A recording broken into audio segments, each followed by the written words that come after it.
Hey guys, welcome back to the channel.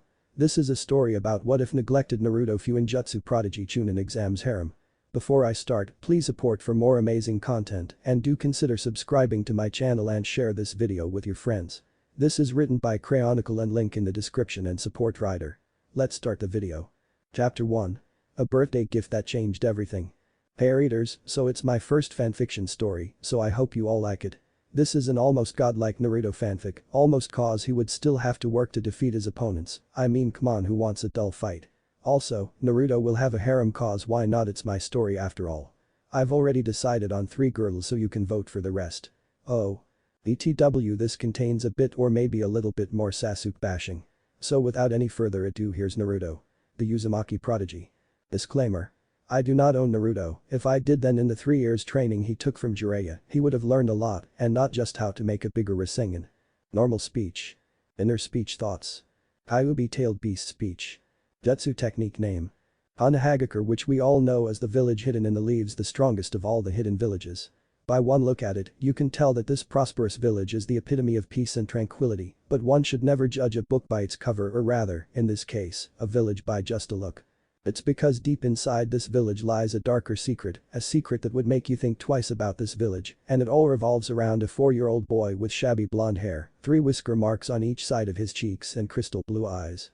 You see, 4 years ago when the Kyuubi no Kitsune attacked Konoha and destroyed most part of it, the village's beloved Yondaime Hokage Minato Namikaze, who was famously known as the Yellow Flash, tried to stop the Kyuubi, but as we all know, the Kyuubi, or rather all the tailed beasts, in general, are living manifestation of chakra.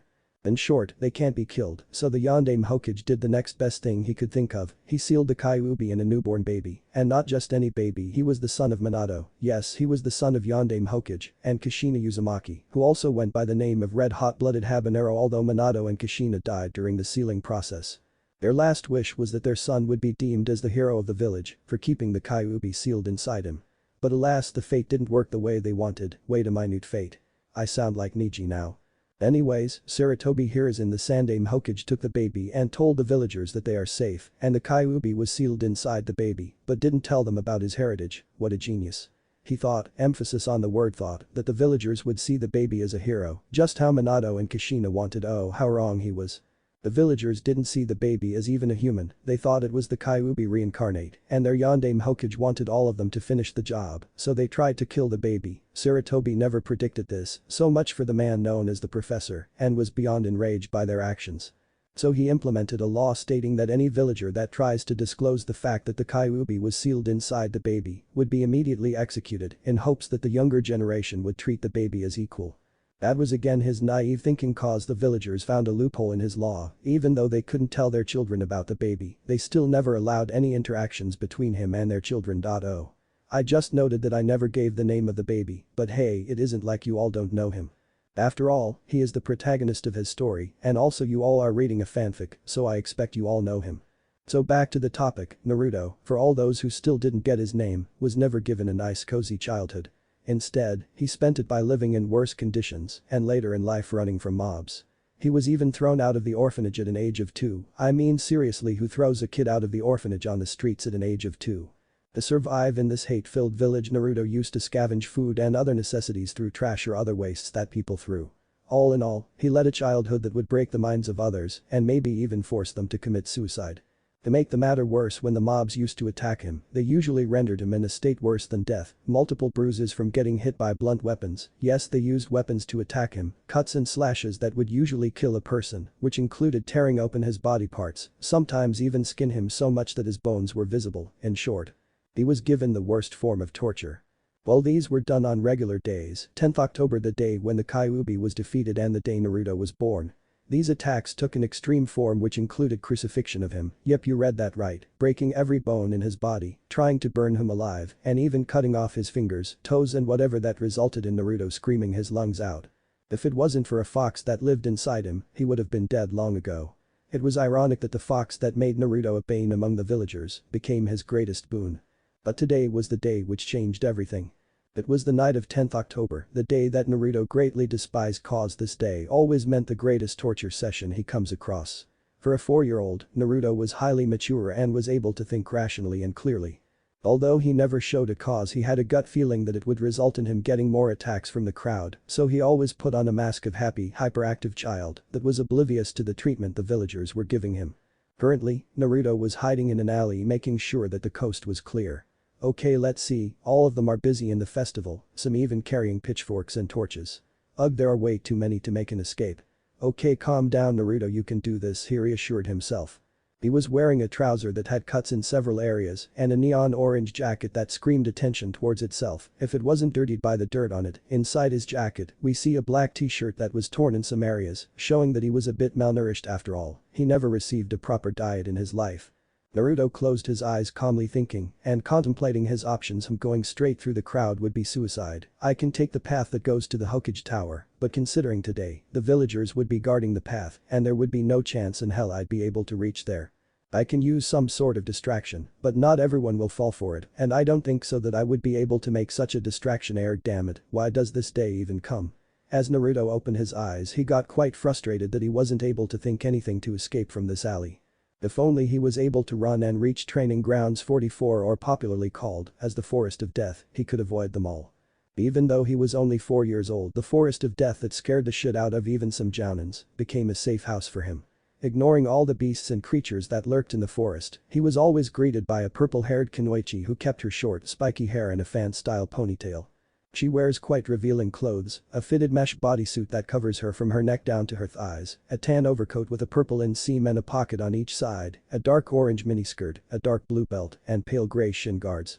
In addition to the typical forehead protector, she also wears a small pendant that looks like a snake fang attached with a thick black cord so that it won't fall off during fights. She has light brown, pupil-less eyes, and a tall and slender frame for a 14-year-old. Her name was Anko.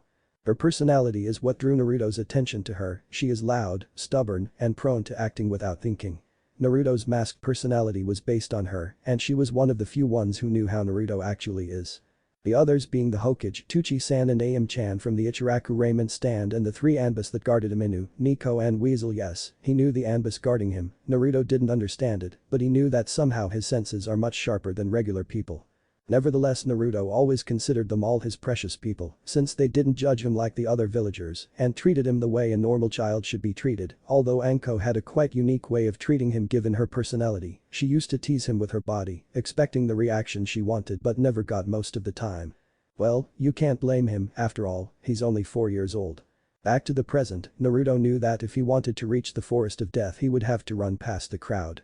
After thinking for almost 6 to 7 minutes he sighed in defeat. Well, time to test out how much I've improved in evading. Although I know it's a suicide mission, I gotta take the chance.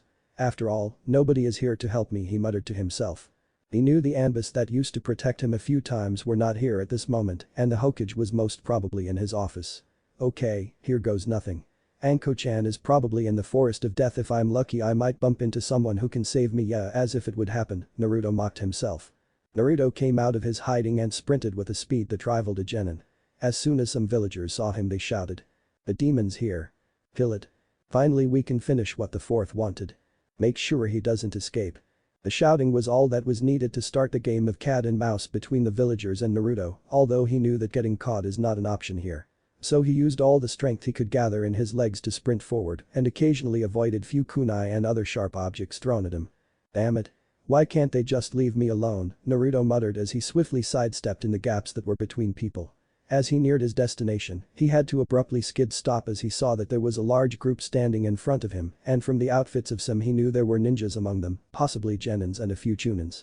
Shit. I knew it was impossible, but do you really hate me, Kami? Naruto cursed under his breath as he tried to find even the smallest of escape route he could find. No use trying to run, demon, you can't escape from us, a random villager said.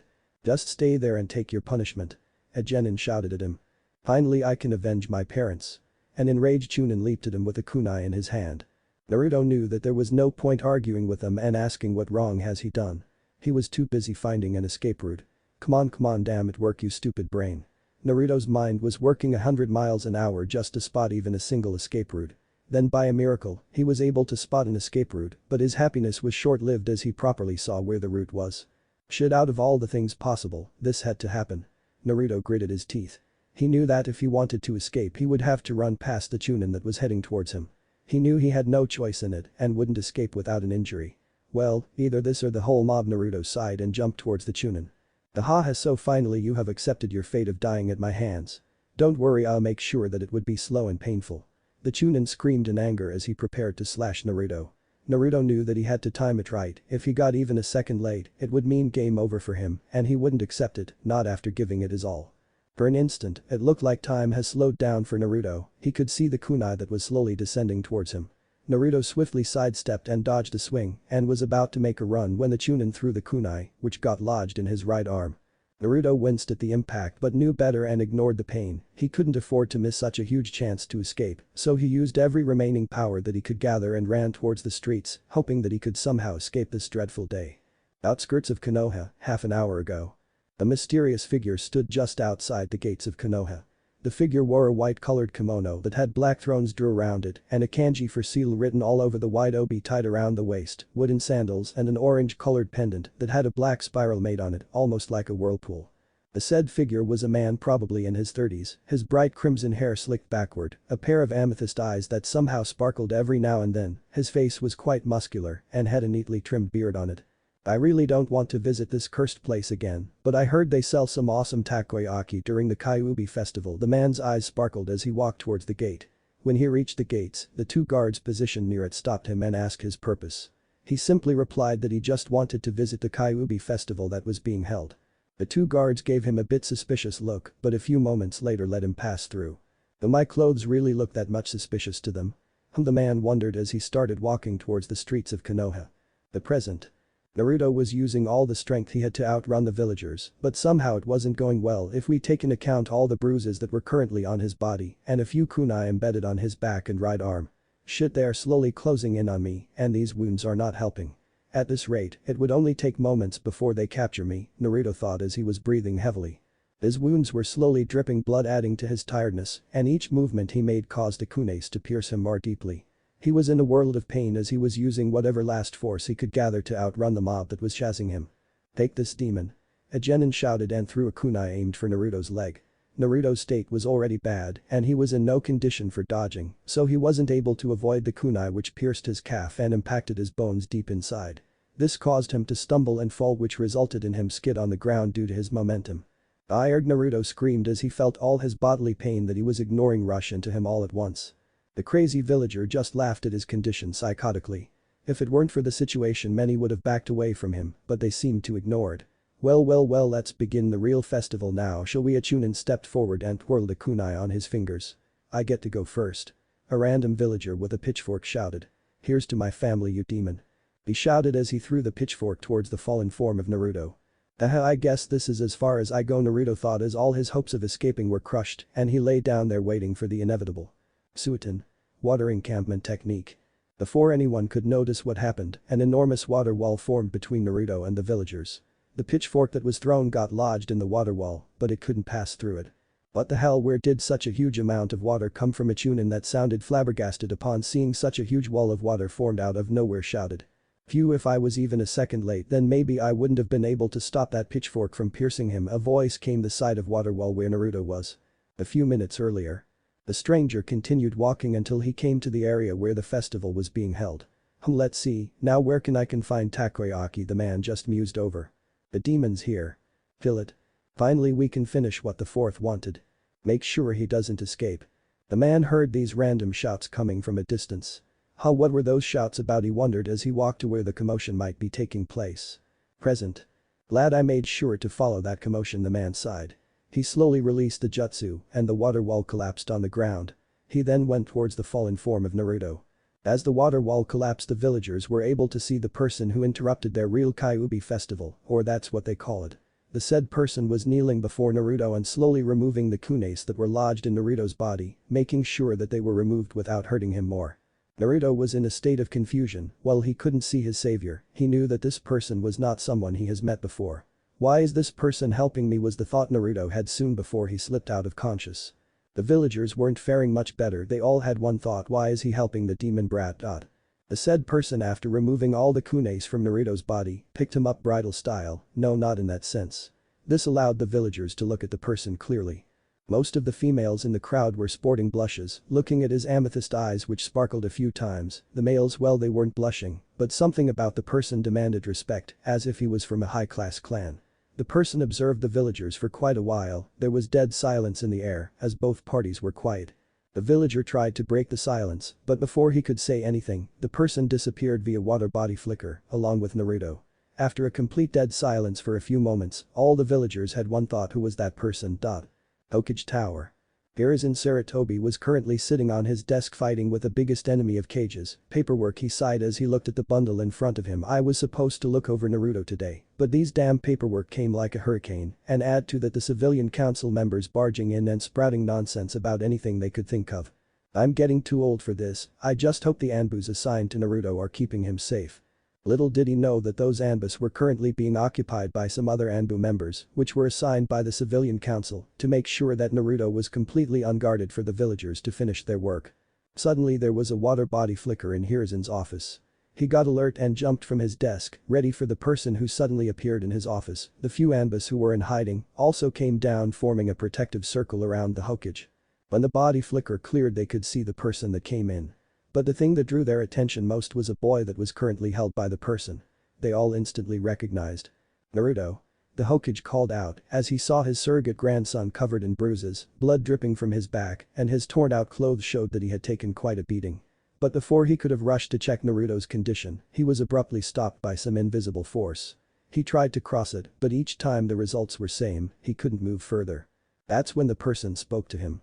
No use trying, you can't pass the seal I placed. Hiruzen's eyes widened when he observed, carefully applying some chakra to his eyes. There was a seal right in front of him with the kanji barrier written on it. But how, when did he place such a seal here? And add to that, I didn't even hear him activate it. Hiruzen was clearly trying to deduce how did the person get the time to place the seal. But before he could think much deeper, the unknown person spoke again. Before you ask me anything, I have one question for you. How dare you order the Hokage?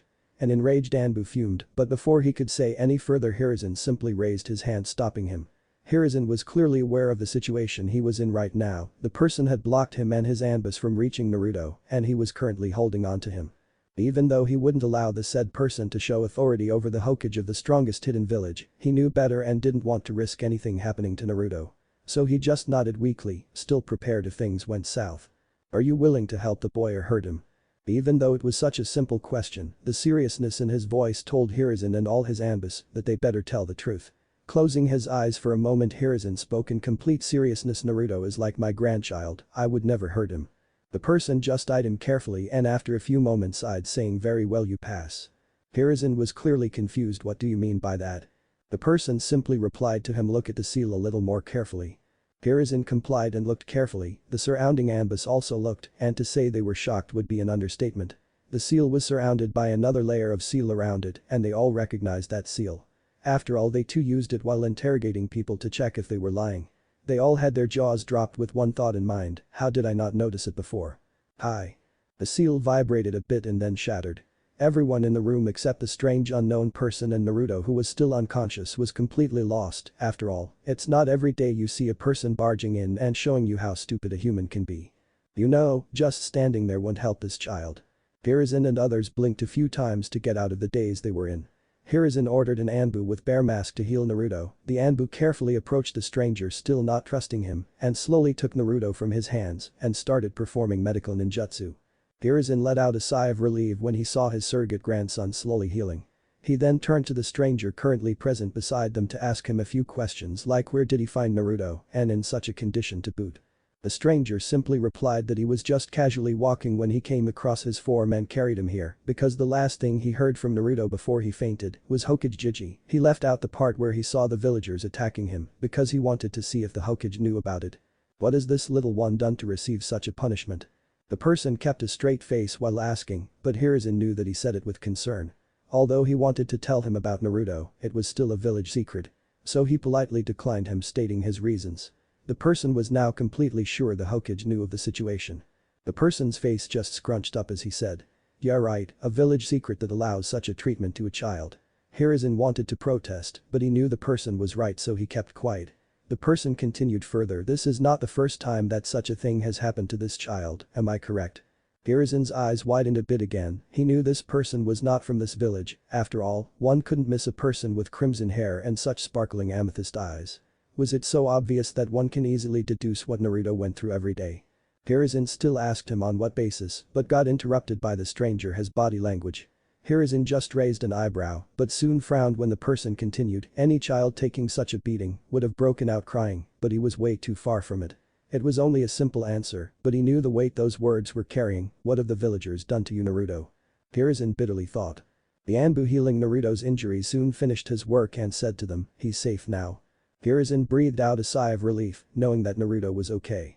He turned around to thank the person, but he was already taking his leave. Wait. Where are you going? Hiruzen questioned him loudly, was he really just gonna simply go after all this? My work here is done, so I'm off to eat takoyaki. The stranger replied as he waved his hand. Wait, can we at least know your name? An Anbu called out. Let me think about it. Nah, it's too troublesome, the stranger just nonchalantly replied. At this point, several males of the Nara clan sneezed at the same time. Someone stealing our mojo. Were their collective thoughts.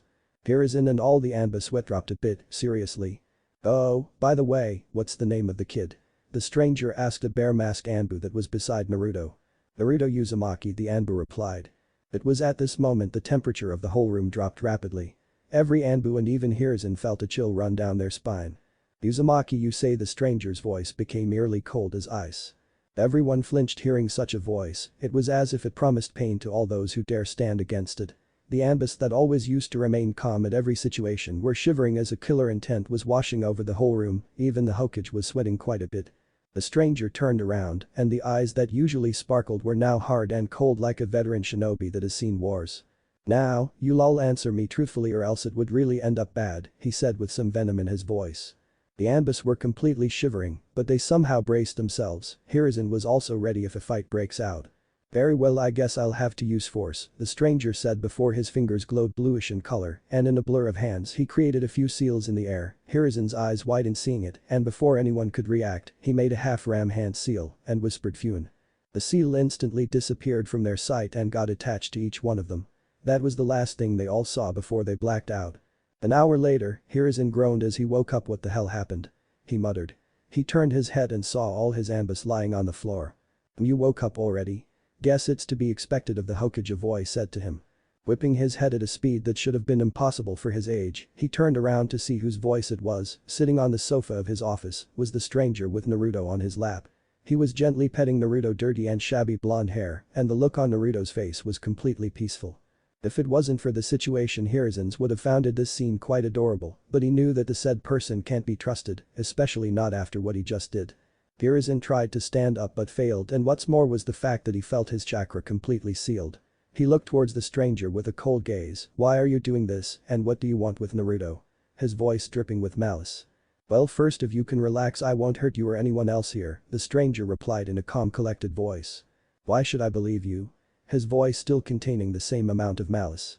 The stranger just smiled a bit. Well, you never had an ill intent towards Naruto and cared for him just like he was one of your own, so I've no reasons to hurt you. Hiruzen just raised an eyebrow on that. How did you know that? The stranger just sighed. I'll release the seals on you, but first promise me that you'll listen to me calmly.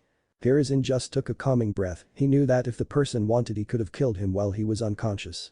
Other than that, something about the person was giving him reassurance that he could trust him. Fine, I'll listen. But you have to explain to me, what were those seals you put on us and how did you learn them? The only person who I know was capable of such feat was Mito-sama. The stranger just raised an eyebrow hearing that and again put his hand in a half-ram seal and said Kai. The seal on Hiruzen shattered, he could already feel his chakra returning to him. Hiruzen slowly got up and brushed his robe, he then looked at the person again. He had a smile on his face as he slowly petted Naruto who was on his lap. Hiruzen coughed on his hand to bring the stranger's attention towards him. Well, are you going to answer my question now? The stranger just smiled and said, still brushing Naruto's hair. Well, you see, the seal or rather seals I put on you all were a simple sleep and memory reading one. Hiruzen was again a bit shocked. There were 2 seals on us. But how can he draw seals with such a speed? And not to mention drawing them in the air just like Mito-sama. But then it came to his attention that the person used a mind-reading seal on them. Hiruzen was about to say something before he got interrupted. Before you ask, don't worry, I didn't see any of your village's secret. I just wanted to know about Naruto. But from what I learned, I have to say I'm greatly disappointed in this village, and probably the only thing that's stopping me from destroying them is the fact that there are still a few here who care about Naruto, and I possibly can't hurt them," the stranger just said with a distant look in his eyes. Hiruzen didn't know what to say. Earlier this person didn't care much about Naruto, but when they mentioned that he was in Uzumaki, suddenly this person's attitude changed. Add to the fact that he just simply stated that he would destroy the village without any hesitation, and somehow a small part of Hiruzen believed that he could do it. But the next thing that he heard completely left him flabbergasted. "Is this really the village you defended all your life for, Mito? Looks like your Nai-san was finally right about one thing," the stranger said in a low sad voice and chuckled by the end of his sentence. He thought nobody might have heard him, but Hiruzen did hear, and oh boy, his mind completely shut down hearing it. "Arai Usama." Hiruzen stuttered, his eyes completely wide, and he was down on his knees. The man just gave him a small smirk and said, "You've grown quite a lot from the last time I saw you, Gaki." That was it for Hiruzen. He completely broke down as tears formed in his eyes, seeing the person he admired and greatly respected when he was just a genin. His head bowed down a bit as tears slowly came running down his face. You see, when Hiruzen was just a newly formed genin under the guidance of his Tobirama sensei, he used to get frequent visits from the first Hokage and his wife Mito Uzumaki Senju. That's how he met his idol Ryu Uzumaki one day. Flashback. Hiruzen Sarutobi was currently avoiding a few kunai that were thrown at him. He had accepted additional training that the first Hokage wanted to give him. But today his wife Mito Uzumaki Senju was giving Hiruzen some training because her husband was currently dealing with a deadly force paperwork. Mito still laughed whenever she saw her husband, the great Hashirama Senju, who always had a calm and collected expression on his face, turn into one of horror whenever paperwork was mentioned. Mito was a very calm and composed individual with a dignified air about her. She had long bright red hair and large pupilless eyes. She wore an elaborate high-collared kimono with the Azushi Agakure symbol on the back of the obi, which was tied around her waist. Her hair was arranged in buns with hairpins in them and 3 clips in the front. She also wore a dark shade of red lipstick and had a rhombus making reminiscent of the strength of 100 seal on her forehead. She also wore tags with kanji written on them in her hair diesels. She looked like she was in her early 20s. "You're doing really good, Hiruzen," Mito said to him. "Arigato, Mito-sama." Hiruzen brightened up hearing praise from such a great person. "Alright, let's notch it up a bit, shall we?" Mito calmly said. But before she could say any further, she ducked to narrowly avoid a water bullet thrown towards her. Hiruzen was completely caught off guard by the sudden attack on his sensei. He couldn't even detect the attack until his sensei ducked. He knew that if the attack had been aimed at him, he wouldn't have been able to dodge it. "Hiruzen, stay down and don't engage in combat." Mito's voice brought Hiruzen out of his trance as he found a hiding spot and just laid low. He knew the seriousness of the situation, and he would probably just be a casualty if he fought.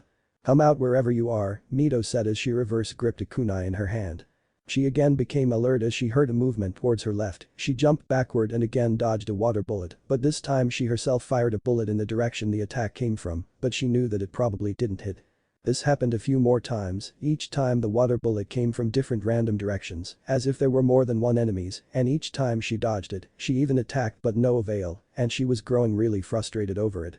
Suddenly a figure shunshined near her. She immediately turned towards it, not dropping her guard.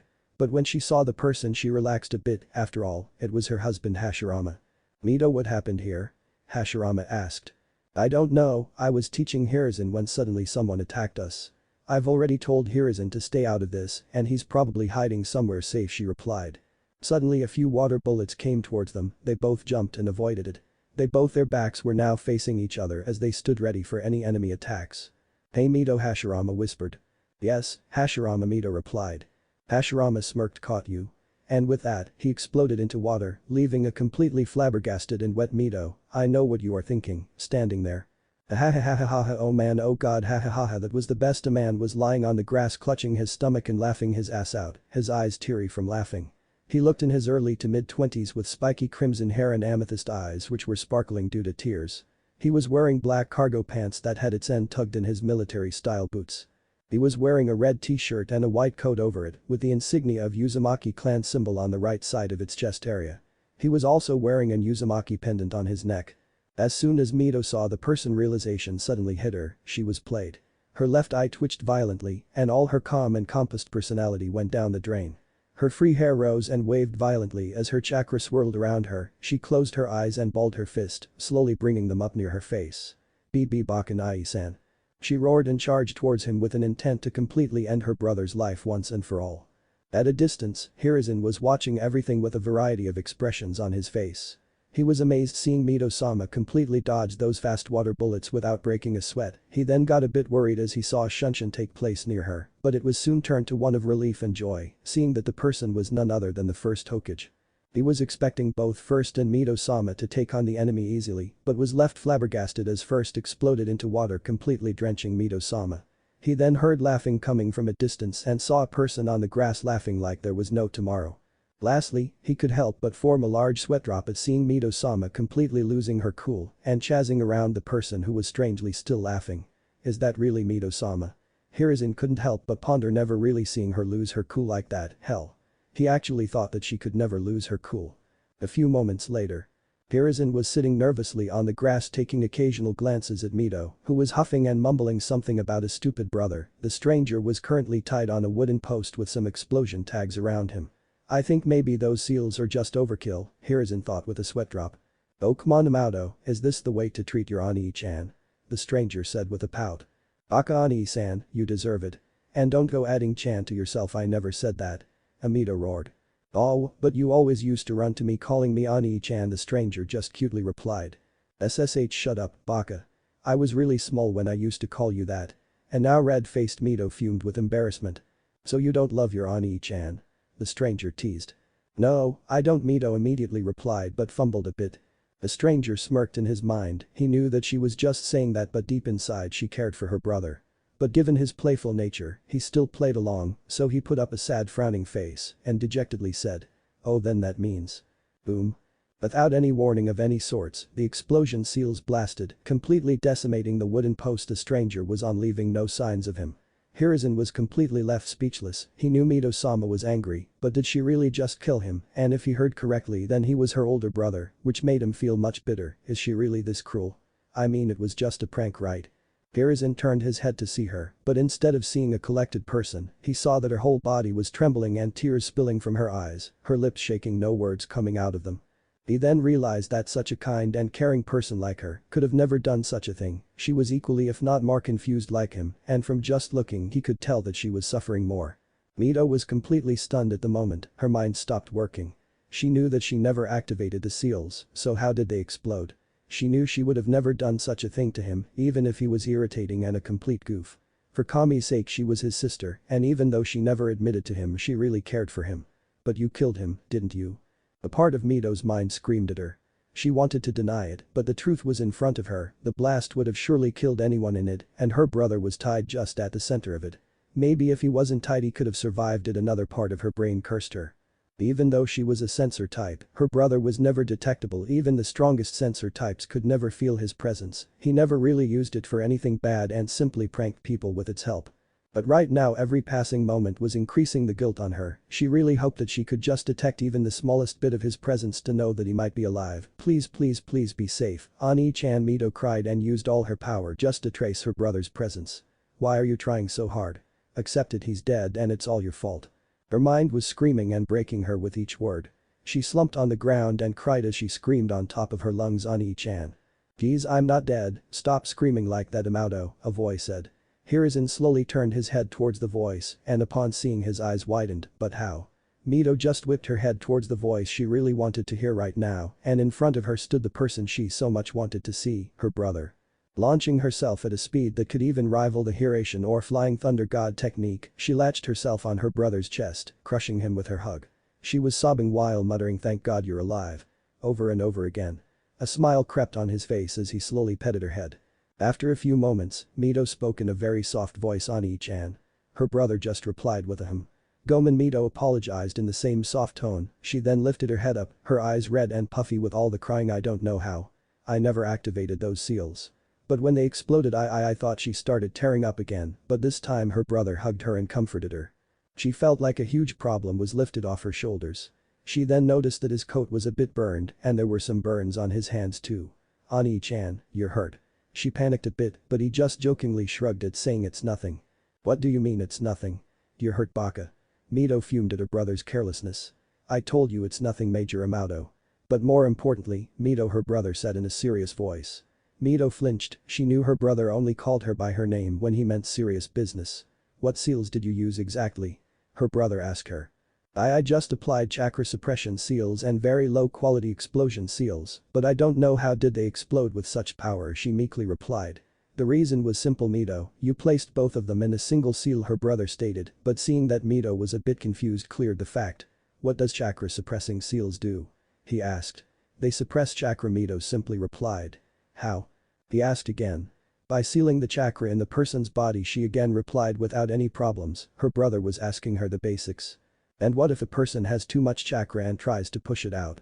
It simply seals the excessive chakra in itself and stores it. She was growing a bit frustrated being asked such basics. And if even that becomes too much then?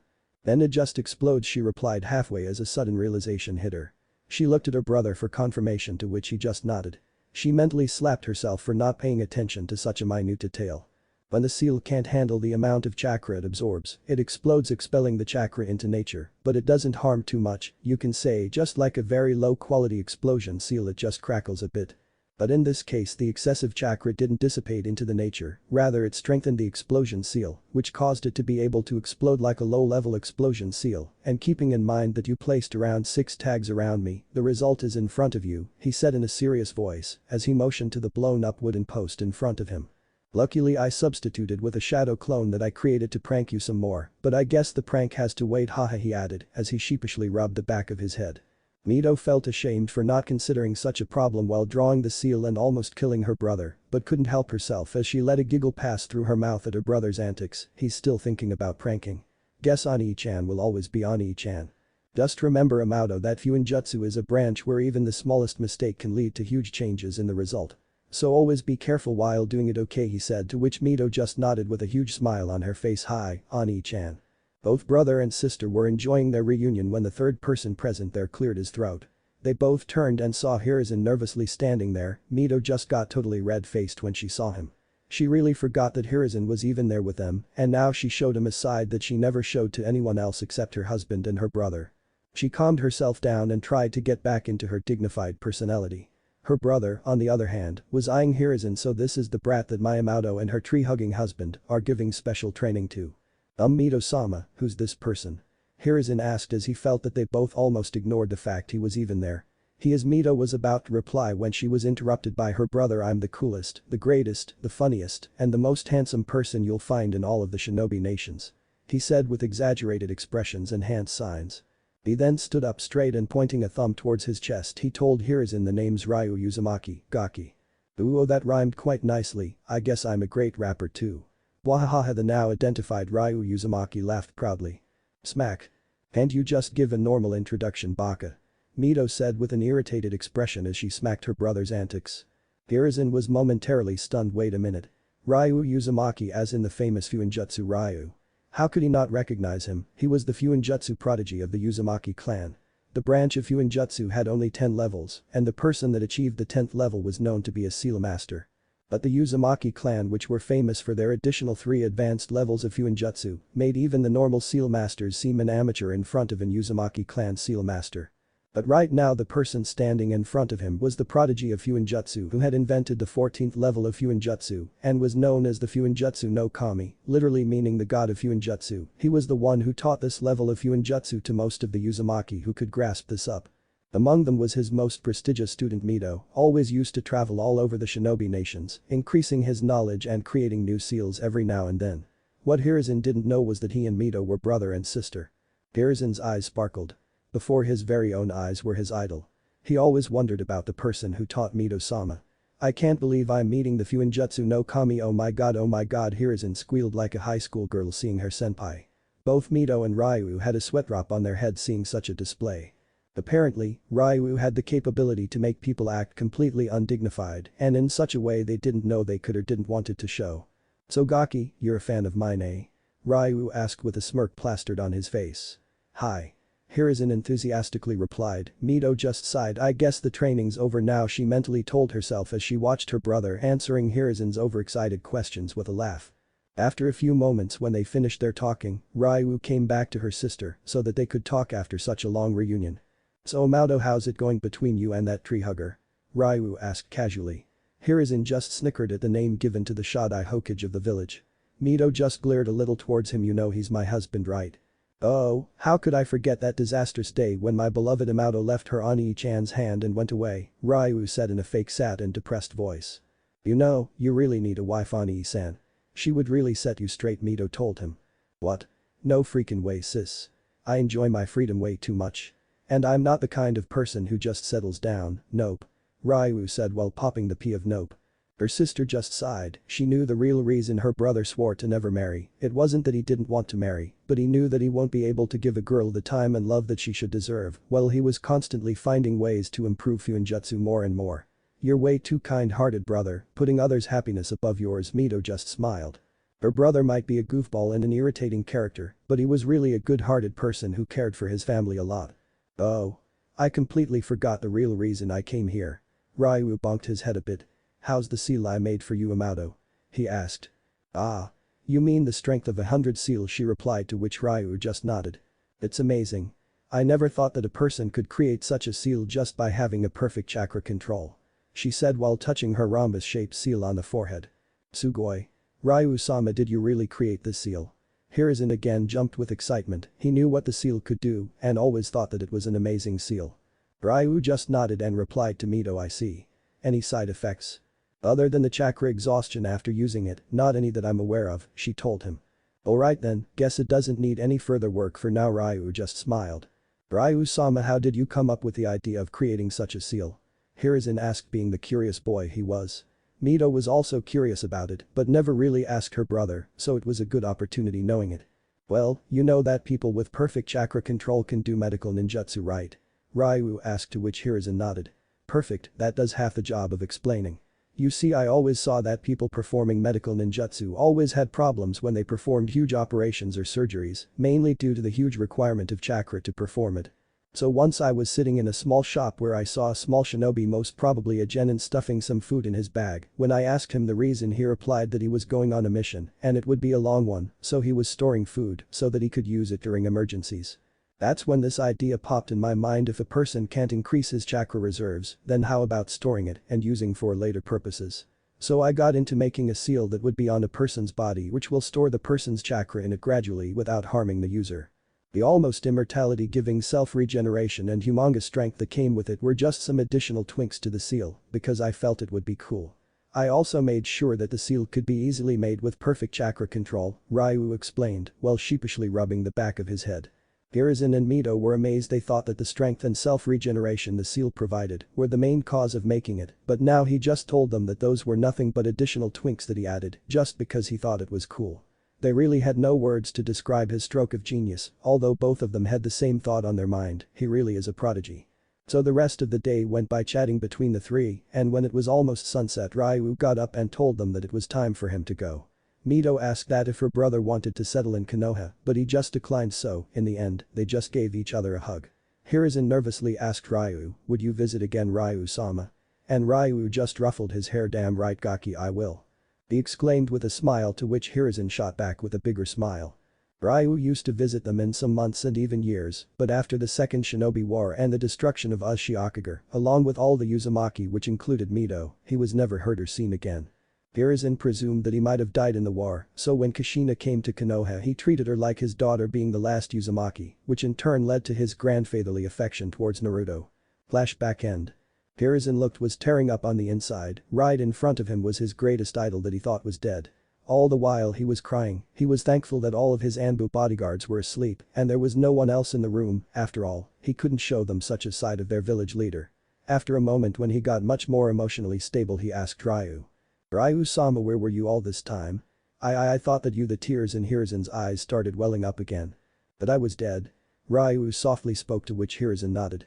I can't blame you for thinking like that, Hiruzen. I guess I just wanted some time alone after the destruction of my clan, Ryu said as he gritted his teeth in anger. Hiruzen knew that it must have taken a huge toll on Ryu to find his whole clan wiped out. Somehow Hiruzen partly blamed himself. If only our forces would have reached earlier, maybe we could have avoided it. You shouldn't blame yourself for it, Gaki. I know that you did what you could, Ryu assured him, as if reading his mind completely. But that didn't do anything. I couldn't save anyone. Not even Mito-sama. Hiruzen blamed himself for failing to save her. But you saved this boy's mother, didn't you? And you also took care of this boy when she died, Ryu reassured him with a small smile. Hiruzen looked at his idol with wide eyes. He lost all of his family members, including his sister he loved so much, and had every right to blame him for their deaths. Yet he was completely calm and composed and didn't blame him. If Hiruzen's respect for him wasn't enough, it was increased even more now. It seemed that during the time span he grew out of his childish behavior into a calm and dignified person. Although he didn't look as if age took a toll on him, must be due to Ryu-sama's fuinjutsu. It's not hard to imagine him doing such an impossible task, Hiruzen thought.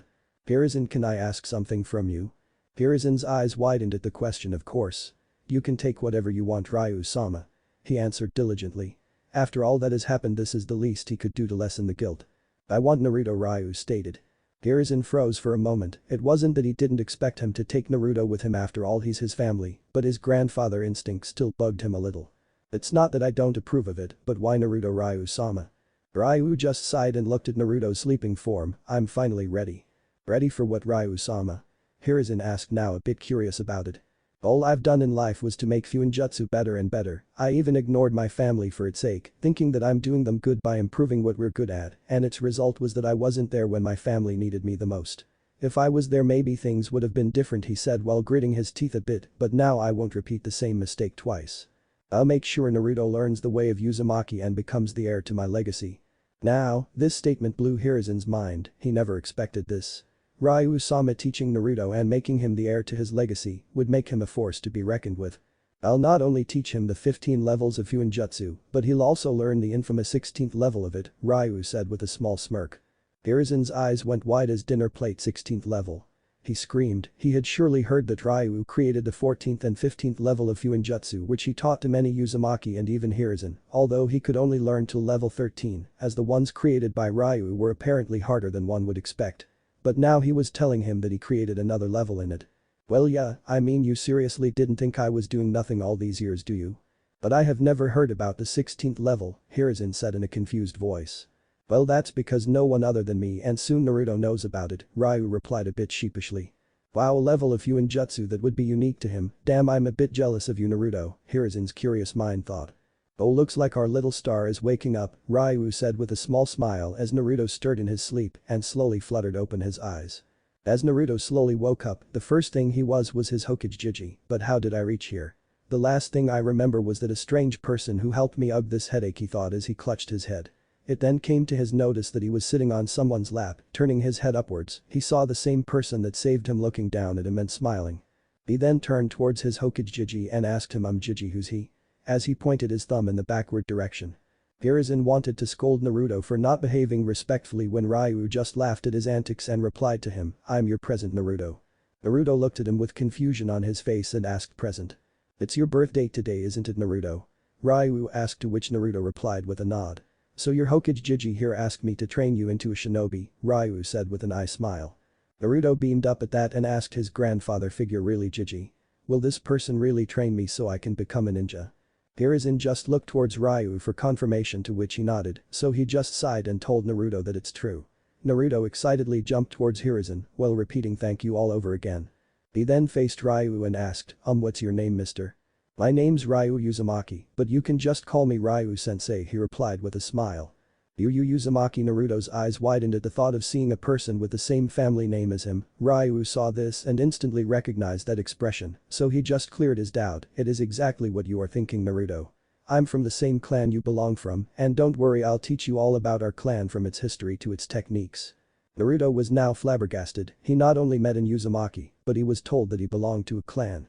He wanted to ask more about it, but Ryu just raised his hand and said in an authoritative tone, the questions can wait, Naruto. But right now I want you to pack up your belongings because we are leaving in an hour, and with that said he shunshined with Naruto to the location towards Naruto's apartment, which he learned from Hiruzen's memory. After they left, Hiruzen just sat there sighing. Looks like things are now getting better for you, Naruto, he said with a smile. His head turned towards his sleeping forms of Anbus. I'm getting too old for this. When they arrived at Naruto's apartment, Naruto quickly went towards his room to pack up for the trip as instructed by his sensei. Ryu followed him, slowly taking in the condition of the house Naruto lived in. Even though he had seen everything in Hiruzen's memory, he still felt angry seeing it in person. The walls of his apartment were stained with writings such as "Die Demon," "Go Away Monster," "Kill Yourself," and many other curses that a small boy should never read or hear at such an age. So much for being called as the greatest of all the hidden villages. They are nothing but a bunch of child beaters. TSK if it wasn't for those who still love Naruto for what he is, I would have stuck high-quality explosion seals on every house present in the village. Ryu just fumed in his thoughts. A little later Naruto came back with a small backpack that was in a very bad condition with cloth patches sewed on it. Ryu raised an eyebrow at that and asked. What's with the backpack, Naruto? I found it in a trash can, but it's still very durable if you ask me, sensei, Naruto replied with a smile. Ryu just ruffled Naruto's hair with a small smile and thought, I'll make sure to give you the childhood that you should really deserve, Naruto. Ready to leave, Naruto? Ryu asked his disciple. Ryu-sensei, can I meet Anko-chan, Aim-chan, Tuchi-san, Inu-san, Nico-san, and Weasel-san before leaving? Naruto asked. I'm afraid I can't allow that, Naruto, Ryu answered him. But why, Ryu-sensei? Naruto asked with a bit anger for not being allowed to meet his precious people. Ryu replied with a sigh, they are your precious people, that's why I can't allow you to meet them. Confusion was evident on Naruto's face, so Ryu just calmly replied, listen, Naruto. I know they care for you as you care for them, that's why they won't allow you to come with me without their own supervision. In the worst case, they would actually not allow you to leave. Naruto was taken aback bit hearing his sensei's reason. He knew what he said was true, and he obviously didn't want them to stop him from training his clan's techniques. Naruto was in a dilemma at the moment. On one side he wanted to go, but on the other, he didn't feel good leaving without telling them. Sometimes you have to take some tough decisions in life, Naruto. Life doesn't always go the way you want it to, Ryu said in a fatherly tone. And don't worry, by the time we are done with your training you would have the power to protect your precious people. He finished it with a smile, knowing Naruto wanted this the most. Naruto just looked up at his sensei with wide eyes and a big smile. Really? You betcha. Ryu replied with a warm smile. Alright then, lead the way, Ryu-sensei.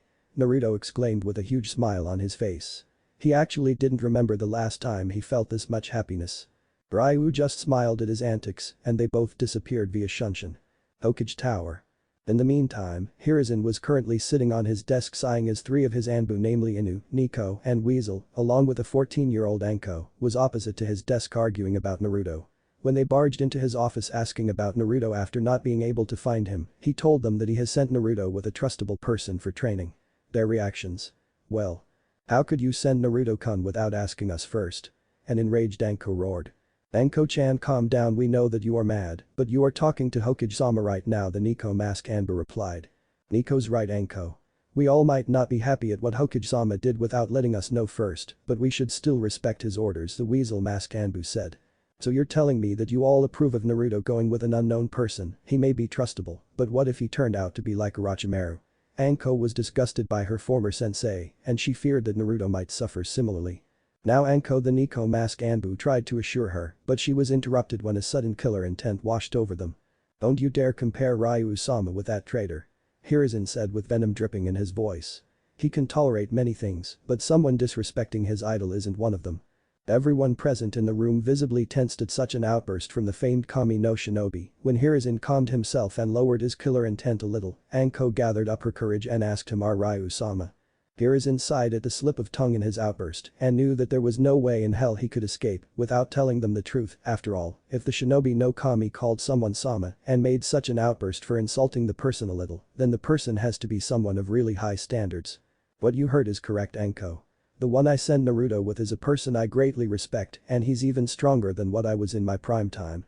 As soon as he said that, everyone present had their eyes as wide as dinner plates. They couldn't believe what they just heard. A person stronger than the shinobi no Kami even in his prime time. Just who is this Ryu-sama? Were their collective thoughts. Outskirts of Konoha. Ryu was walking along with Naruto when he suddenly sneezed. Looks like Hiruzen just blew up my cover, he thought with a small smile, since he expected such a possibility. Naruto was walking ahead with a huge smile plastered on his face when he suddenly turned around and asked, Ryu-sensei. Can you tell me about the Uzumaki clan? Are we a great clan like the Uchiha and Hyuga? In which nation is our clan located? And when will I meet the other members of our clan? Naruto was literally jumping at the prospect of meeting more members of his clan. Ryu had a sad smile on his face. On one hand, he was happy that Naruto was so eager to learn about their clan, but on the other, he didn't know how will Naruto take in the news of the destruction of his clan. So Ryu just sighed, deciding to start from the beginning. The Uzumaki clan was a prominent clan in Yuzashii Ikaga. Ryu started but was interrupted by Naruto asking in a confused manner, village hidden by whirling tides. Yes, Naruto. It was the shinobi village of the land of whirlpools, Ryu answered. Naruto was getting more and more puzzled hearing names that he had never heard. Ryu sighed at that it's gonna take a lot of explanation. A few explanations later. Sugoi. Naruto said with amazement after hearing the history of his clan leaving the destruction part. I can't believe I belong to such a great clan. A clan feared for its great mastery in fuinjutsu. And what's more, the first Hokage's wife was also an Uzumaki, and not just any but your little sister. Naruto said to Ryu while beaming with pure happiness. After all, it's not every day that you learn that you belong to really great clan that founded Konohagakure along with the Senju clan. Also for the fact that his sensei was called the Fuinjutsu no Kami, the prodigy who made the 14th and 15th level of Fuinjutsu. But after a while, something clicked in Naruto's mind. Sensei. You told that you were the elder brother of Mito-sama, but you don't look that much old. Ryu gave him a sad smile at that and undid his kimono so that the upper body was visible.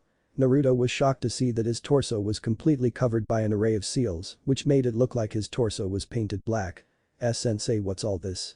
Naruto said with a shaking finger pointed at his torso. This is my greed, Naruto Ryu replied as he slowly put back his kimono.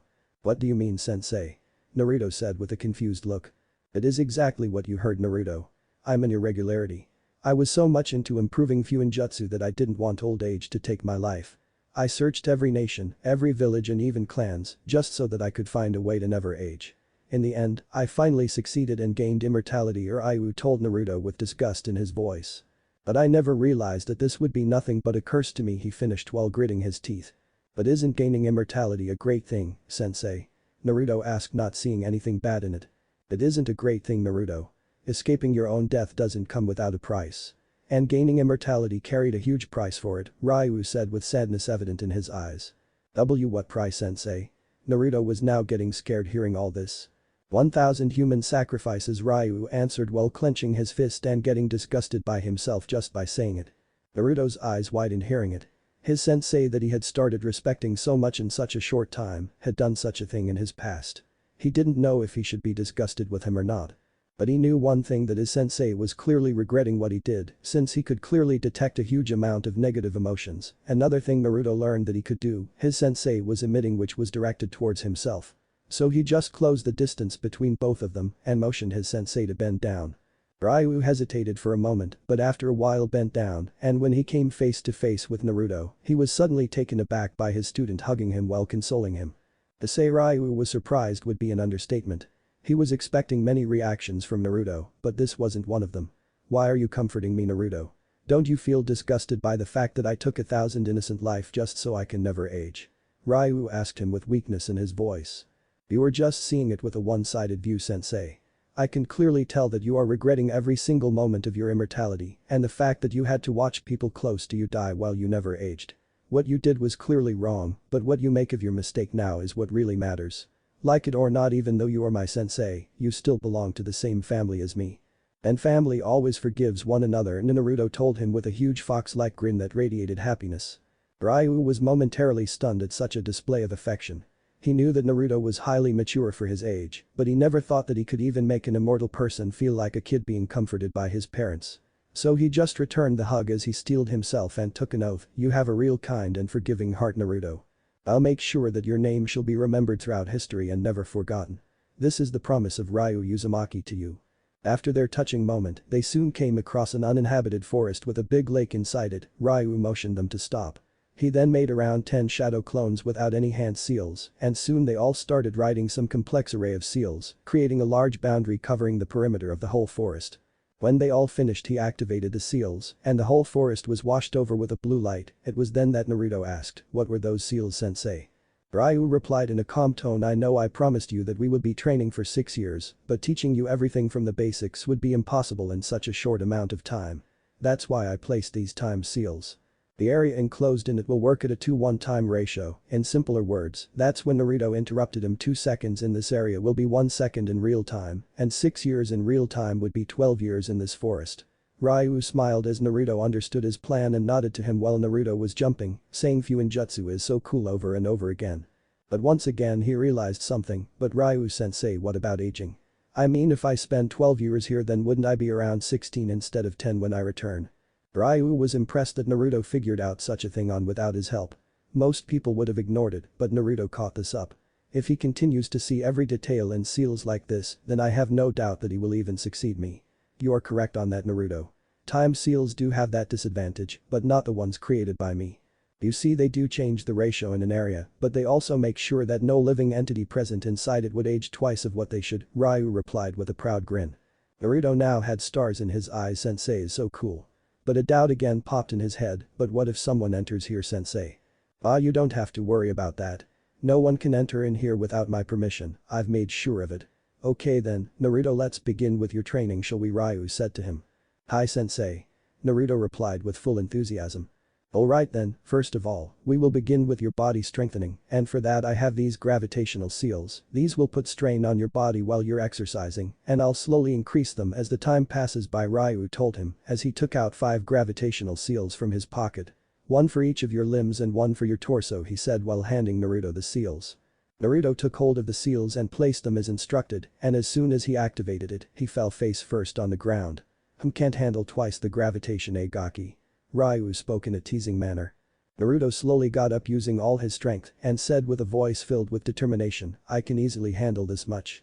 Ryu just smirked at him. Alright, then do 100 push-ups, 100 sit-ups, 100 squats and 10 kilometers running around the area. Naruto obliged and started training, but at some corner of his mind he thought, why do I feel like sensei's training regime is just a ripoff from somewhere? By the end of the day, Naruto was completely tired. His muscles were sore and screaming in pain, but he somehow completed all the exercises his sensei told him. Very good Naruto, now have your dinner and take some rest after it, Ryu told him as he unscrolled a tent and some food. Arigato sensei. Naruto sat down to eat his food. Itadakimasu, Naruto exclaimed and started gulping down his food. Ryu smiled at his antics just like in Uzumaki. A week later. Naruto was doing his training without breaking a sweat. Currently, his gravitational seals were at level 1. During the 2 weeks, his sensei taught him about chakra and how one uses it to perform jutsu. Okay, Naruto, you can stop for now as we'll be adding chakra control exercises since your chakra coils are still developing, Ryu told him and handed a leaf in his palm. Naruto just waited for his instructions. Now I want you to make the leaf float using your chakra, the higher and longer you make it float the better. We'll then move on to other exercises such as tree walking and water walking, Ryu said. Naruto had seen many shinobi in Konoha perform these exercises, so he didn't question and started doing the exercise. A month later. Currently, Naruto was walking on water while balancing a kunai on the fingertips of both his hands. Naruto was learning things at a very rapid rate, his chakra control was rivaling a chunin, and his gravity seals were currently at level 3. Even Ryu was worrying a bit seeing Naruto's growth, and people said I was a prodigy. I thought chakra control would be difficult for him, keeping in mind not only the huge amount of chakra we Uzumaki have, but also the fox residing in him. Even Mito had to work harder than him to perfect her chakra control again when she became the fox's Jinchuriki. During the 2 months of training, Ryu found out that Naruto was a kinesthetic learner, which meant that Naruto learned things faster when doing it physically rather than mentally. After completing the water walking exercise, Naruto said to Ryu, I'll be heading for my body strengthening now, sensei. Ryu caught the change in his tone like something was bugging him. Is there something you want to talk about, Naruto? Ryu asked with a bit concern in his voice. Naruto just sighed as he turned towards his sensei. He knew he couldn't lie to him, so he just told him what was bothering him. I have a feeling that you didn't tell me everything about our clan. Like you are hiding something from me. And why do you feel like that, Naruto? Ryu questioned him with a raised eyebrow. Well, what you told me about our clan was before the Second Shinobi World War. But you never really tell me anything about our clan during the war or after it. Ryu was a bit stunned at this. He never expected that Naruto would find out that he didn't tell him everything about their clan. Looks like not only his muscles and chakra control has improved, but also he is getting smarter and is gaining a more analytical mindset. Very well, I think he's ready to hear all about our clan. Your assumption is right, Naruto. I didn't tell you the whole story about our clan. Since everything changed during the Second Shinobi World War, Ryu said with distant eyes as Naruto sat down to listen to the full story about his clan. During that time I had recently gained immortality and was brimming with joy to uncover deeper secrets about fuinjutsu. The war didn't interest me as I was too busy to pay attention to it, and I knew that my clan will easily handle anything. What I never predicted was that there would be a combined attack from Kumagakure, Iwagakure, and Kurigakure on our clan. Our clan was outnumbered by a huge margin, for every single Uzumaki there were 100 enemies. Hearing this, Naruto's eyes widened. Even though he had never gone to war or had never fought with a shinobi before, he knew that fighting with such a large disadvantage is nothing but suicide. He was already breaking up on the inside, knowing that the result of the war was not good. The war waged on for 3 days continuously, but alas, our clan lost, which resulted in its destruction. Ryu finished it with sadness evident in his voice. Naruto wasn't faring any better, he was just told that the clan he so much wanted to meet was already destroyed. All his hopes for meeting his clan, his family, were completely turned to dust. Tears were welling up his eyes, he wanted to cry, but he can't show weakness here. Ryu saw that Naruto's hopes were completely crushed, so Ryu just told Naruto something that lifted his spirits up.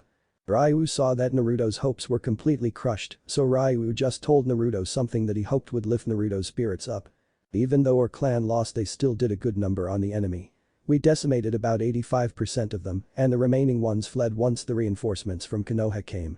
Ryu said while feeling proud, even though his family lost that day, they still lived up to their reputation of the most feared clan in all of the shinobi nations. And just like Ryu hoped, it worked like a charm on Naruto. Even though he was sad that his clan was destroyed, he felt immensely proud, knowing that they still did a huge number on them despite the disadvantage. My clan is really bad, as he thought with a giggle. Hey, Naruto, Ryu asked with his eyes fixed at a distance. Yes, sensei. Naruto replied with a weak voice. Do you hate all those villages that destroyed our clan or Konoha for not reaching there on time, or even me for not being there when our clan needed the most? Ryu asked. He knew that he shouldn't be asking about such things to Naruto, he's only a 4-year-old for Kami's sake. But Ryu wanted to know just what his disciple was thinking, because he would never want Naruto to walk a path of hatred. Naruto was completely silent, he had his eyes closed and was currently in deep thought. Ryu didn't say anything either, he knew that Naruto needed time to think it through. After a few moments, Naruto slowly opened his eyes and with a long sigh, he started. Honestly, I don't know about it. Although I'm angry with them and even with you a little bit, sensei. But it's all in the past now, and with time comes changes. People change, sometimes for the better and sometimes for the worst, but that doesn't mean that we should just judge them without understanding about their situation first. There is always more than what meets the eye, just like you, sensei. I know that you might have made some mistakes in the past, but you changed and repented. So I guess others also deserve another chance. And it's not like my whole family is gone, there might be a few that escaped and are hiding. I just have to find them. Ryu just shook his head, smiling. Such a mature mind at such an early age. You really are the biggest prodigy I've ever seen, Naruto. I guess the time's right now. Come on, Naruto, time for you to meet an old friend of mine, Ryu told him as he started walking back to their tent. Naruto seemed a bit confused at that but followed. On the way, Ryu told Naruto about his parents, and to say that he was shocked would be an understatement. After all, you are not told every day that your father was the Yondaime Hokage and your mother was feared by the alias of Red Hot-Blooded Habanero. When they reached their destination, Ryu asked Naruto to sit down in lotus position and start meditating. Naruto simply obeyed him and started meditating. Ryu did a few hand seals at the moment, which resulted in his whole body to glow blue in color. He then sat in lotus position near Naruto and closed his eyes, entering Naruto's mindscape. Naruto's mindscape.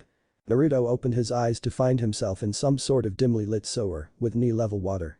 He didn't panic but calmly took in the surroundings to find some sort of clue to where he is. He noticed that there were 2 types of pipes spread around the walls. One was a blue pipe and the other was an orangish red one. He also took notice that the orangish one was a bit thicker than the blue one, so this is my mindscape. I didn't expect it to be this dirty. The blue pipe should be representing my chakra, but what does this addition pipe represent? Naruto slowly went closer towards the orangish one and started to feel a malicious aura coming from it. Is this the hate I have against the villagers? But I never heard emotions taking form into some sort of energy. It feels more like an additional chakra reserve in my body. But if it is, then where did it come from? Naruto slowly reached his hands to touch the pipe but was stopped when someone grabbed his hand. You're still not ready to harness this, Naruto. So I advise you to not touch it until then, Ryu said to him as he slowly let go of Naruto's hand. Do you know what this is, sensei? Naruto asked Ryu while pointing his finger towards the orangish pipe. It's the chakra of your soon-to-be friend, Ryu said to Naruto and started walking further down the sewer. Naruto grew confused at what his sensei told him, soon-to-be friend. As they started walking further, Ryu asked him to light up the place. Naruto concentrated a bit and the dimly lighted sewer was now quite bright. Soon they both stopped in front of a huge steel gate with a seal on it. Ryu looked from the corner of his eyes to check Naruto's reaction and he was very proud of him. Naruto was not panicking at all, instead, he was calmly standing like it didn't affect him at all. Ryu went forward and banged the steel frames. Soon they both heard a heavy voice that shook Naruto's mindscape a little. Who dares disturb my sleep? Naruto's eyes widened hearing another voice inside his mindscape. Ryu smiled a bit and walked towards a corner saying, good luck, Naruto. Naruto didn't have time to reply as he saw a giant figure slowly getting close to the steel gates. Naruto's eyes completely widened this time as the figure came into light. The said figure was a huge fox with red-orange fur and black fur around its eyes that stretches to its ears, redder eyes with black slits for pupils, and the upper body structure of a human, complete with opposable thumbs on its clawed hands. It didn't take a genius to recognize that the figure was the Kyuubi no Kitsune. While anyone would have cowered in fear seeing a tailed beast, Naruto wasn't fazed by it and kept a calm face despite his shock to see the Kyuubi in his mindscape. Well, what do we have here? Kyuubi said as he lowered himself. So you finally decided to bask me with your presence, jailer, Kyuubi continued with a mock in his voice. But deep inside, he was a bit impressed that Naruto was still very calm despite the situation. Naruto didn't say anything as he was deeply analyzing the situation. Kyuubi didn't like the fact that Naruto ignored his question, so he just mocked Naruto further. What's the matter? Can't speak anything due to fear. Naruto still didn't reply, and it just angered the Kyuubi. Don't you dare ignore. Arigato, Naruto spoke in a soft voice. Now, Kyuubi would have made a ruckus for getting interrupted during his outburst. But he was currently confused at the words Naruto spoke. Why are you thanking me? I never did anything for you, Kyuubi spoke with a bit confusion. Naruto just shook his head and said in the same soft voice, you just say that. If it wasn't for you then I might have died several times from the village attacks. Naruto finished with a bright smile on his face. The Kyuubi just raised an eyebrow upon hearing it. Every time I almost died due to the torture the villagers gave me, I noticed that a faint orangish chakra always used to heal me. I had my doubts that it somehow didn't belong to me, but now it's all cleared, Naruto replied to clear his doubts. Kyuubi was quite taken aback at such intelligence from a young child. He not only seemed to mind the fact that the Kyuubi was inside of him, but he also found out that the Kyuubi's chakra was keeping him alive all this time. Kyuubi was impressed by Naruto and said to him, very well, you managed to impress me, kid. I never imagined that you would find out that I have been healing you all this time. A smirk came across Naruto's face. I didn't. But I do now, he finished with a snicker. Kyuubi's eyes widened at that, he then realized that Naruto never mentioned that Kyuubi was deliberately healing him. A grin formed on his face as he spoke. Never has anyone tricked me with just words during my whole life. You have gained my respect, kid. I, the great and cunning Kyuubi no Kitsune, acknowledge you. Naruto felt satisfied that he did what his sensei might have planned, and soon enough his sensei did make his appearance. Did you really have to be so difficult, furball? He's just a child, Ryu said in a deadpan voice. Naruto just snickered at the nickname his sensei gave to the mighty Kyuubi.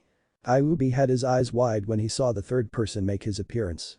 Ryu. But how? You should be dead, or rather a senile old man. Not a mature young man. Kyuubi spoke with confusion evident in his voice. Ouch, you really hurt me, furball. I meet an old friend after such a long time, and I hear that he presumed me dead. That's really harsh, you know, Ryu said in a fake hurt tone. Kyuubi growled at Ryu for a bit. Just tell me what's going on here, Ryu. How come you're still so young? Ryu sighed a bit, fully knowing that the conversation is going to take long. So he just told Naruto to return and continue his training. Naruto hesitated for a bit but finally faded away from his mindscape. Now tell me the truth, Ryu, Kyuubi spoke in a serious manner. I guess this was inevitable. Ryu gave another sigh and began his explanation. Outside the mindscape. Naruto opened his eyes as he came back from his mindscape. He saw his sensei leaning against a tree with his eyes closed. I really hope that someday sensei stop keeping secrets from me, Naruto muttered with a sigh and went for his training. Back to Ryu. Ryu had just finished explaining Kyuubi about his immortality, and Kyuubi was not pleased a bit. I never imagined you out of all people doing it, Ryu. I may be glad that you didn't become more knowledge hungry, but what you did was still not right. I know that I made a huge mistake, Kurama, Ryu replied. Although I'm quite impressed by the fact that the kid showed such maturity by consoling you, Kurama replied with a smirk. You don't have to press on it, Ryu said, feeling a bit irritated. After a few moments of silence, Ryu spoke in a serious manner. Hey Kurama. Can you check something for me? Kurama just raised an eyebrow at that and replied to him, I can. But what exactly do you want to check? I want you to check Naruto's chakra system a bit. And tell me if you sense some kind of disturbance in it, Ryu told Kurama with a serious look. Sure, just give me a moment, Kurama said as he closed his eyes, concentrating on Naruto's chakra. After a few moments, he opened his eyes and said to Ryu, you're right about it, Ryu. The kid's chakra system has some disturbances in it like a ripple in water. Looks like my suspicions were right, Ryu said with a huge smile on his face. Kurama looked at him with confusion and asked. Is there something you want to tell me, Ryu? Ryu simply replied, hey Kurama, wanna make a deal? A deal? Kurama asked with confusion. Ryu just smirked and started to tell his plan. An hour later. Naruto came back just in time after finishing his training to see Ryu getting up and stretching himself. Alright, Naruto, eat your dinner and go to sleep. From tomorrow you'll be learning our clan's taijutsu and fuinjutsu. I'll also begin your ninjutsu training along with it. Ryu spoke in a cheery mood like some kind of burden was finally lifted off his shoulders. Naruto was really excited to finally begin his real training that he didn't question his sensei's mood. Next day. Naruto woke up quite early, excited to learn his clan's techniques. Naruto, I'm gonna start with our clan's taijutsu, it's called Uzumaki no Ken, the whirlpool fist, Ryu told Naruto as he got into the stance. His left hand was outstretched, while his right hand was near his torso. Both his palms were curved like a cup and his body crouched a little bit. Oh. And wear this before we begin, Ryu told Naruto as he handed him a seal. What does this seal do, sensei? Naruto asked while he placed the seal on his torso. Meh. It's just a body reinforcement seal. It would make your body as sturdy as a rock so that you don't break any of your bones, Ryu replied with a small smirk that sent shivers up Naruto's spine. Now come at me with all your strength, Ryu spoke with his eyes closed. Naruto obeyed and charged with a right hook aimed for his sensei's face, but before he could react, Ryu spun around his axis and his left palm deflected the right hook, but that wasn't all, as his right palm made contact with Naruto's chin, sending him flying at a distance. For Naruto, it all happened in an instant and the palm strike felt like someone had hit him with a sledgehammer. He was sure that if his sensei had not given him the body reinforcement seal, then his sensei would have surely broken his jaw. Naruto got up from the ground and charged again, but this time aiming his leg at the back of his sensei's knee. But before his leg could strike Ryu's knee, Ryu spun avoiding the leg swipe and delivered a palm strike at Naruto's back, crushing him on the ground with a loud thud. If it wasn't for the body strengthening training he performed for 2 months in the forest and his sensei's seal, his body would have been crushed by the force of the strike. Although it did render Naruto to surrender due to the pain. Ryu slowly opened his eyes and dropped his stance as Naruto struggled to get on his knees. Take some rest, Naruto, while Kurama heals you, Ryu said as he started walking at a distance. Kurama? Is it the real name of Kyuubi? Naruto asked while breathing heavily. Yes it is, and he told me that you could also call him by that name, Ryu said while he walked away. Naruto smiled knowing that Kurama trusted him enough to give his real name to Naruto. And with that, he dropped on his back and rested for a while. A few minutes later when Naruto opened his eyes he saw that his sensei was cooking some food for them. He slowly got up from the ground and walked towards his sensei. I healed much faster than normal. I guess sensei did something with the seal, Naruto thought as he clenched and unclenched his hand to see if there was any problem. When they both sat to eat the food, Ryu made Naruto ask him, Sensei, how come you intercepted my attacks even though you had your eyes closed? Ryu gulped down his food in a dignified manner and told Naruto, I didn't intercept your attack, Naruto. You did hit me. Naruto raised an eyebrow at that and told his sensei, I didn't even touch you, Sensei. Tell me, Naruto, did you feel something while you attacked me? Ryu asked as he finished his food and used a small water jutsu to wash the bowls and the plates. Naruto thought for a moment and said, now that you mention it. I did feel a bit tingly when I was almost about to hit you. That was my chakra, Naruto, Ryu replied as he sat back after washing the dishes. Naruto's eyes widened upon hearing it, but I never felt or saw any chakra coming out of your body. That was because I used a small amount of chakra on my body, wide on the top and slowly getting narrow till the bottom like a whirlpool. The chakra would not be visible to anyone and without a sensory ability, people can't even feel it like you did. Tell me, Naruto, what happens when a ship or a boat touches the edge of a whirlpool? It either spins around it drawing closer to the center or it gets thrown in a random direction, Naruto slowly said, while realizing the use of chakra in Uzumaki no Ken. Looks like you finally caught how to do the Uzumaki no Ken, Ryu said with a smile. Oh, so that's how the Uzumaki no Ken works, Naruto said with a gleam in his eyes at how cool his clan's taijutsu is. Although if you had realized it earlier you wouldn't have made the mistake of attacking my knees. At that comment Naruto just smiled sheepishly, he knew that if someone tries to strike the narrow core of a whirlpool, the person gets pushed downwards with a huge force.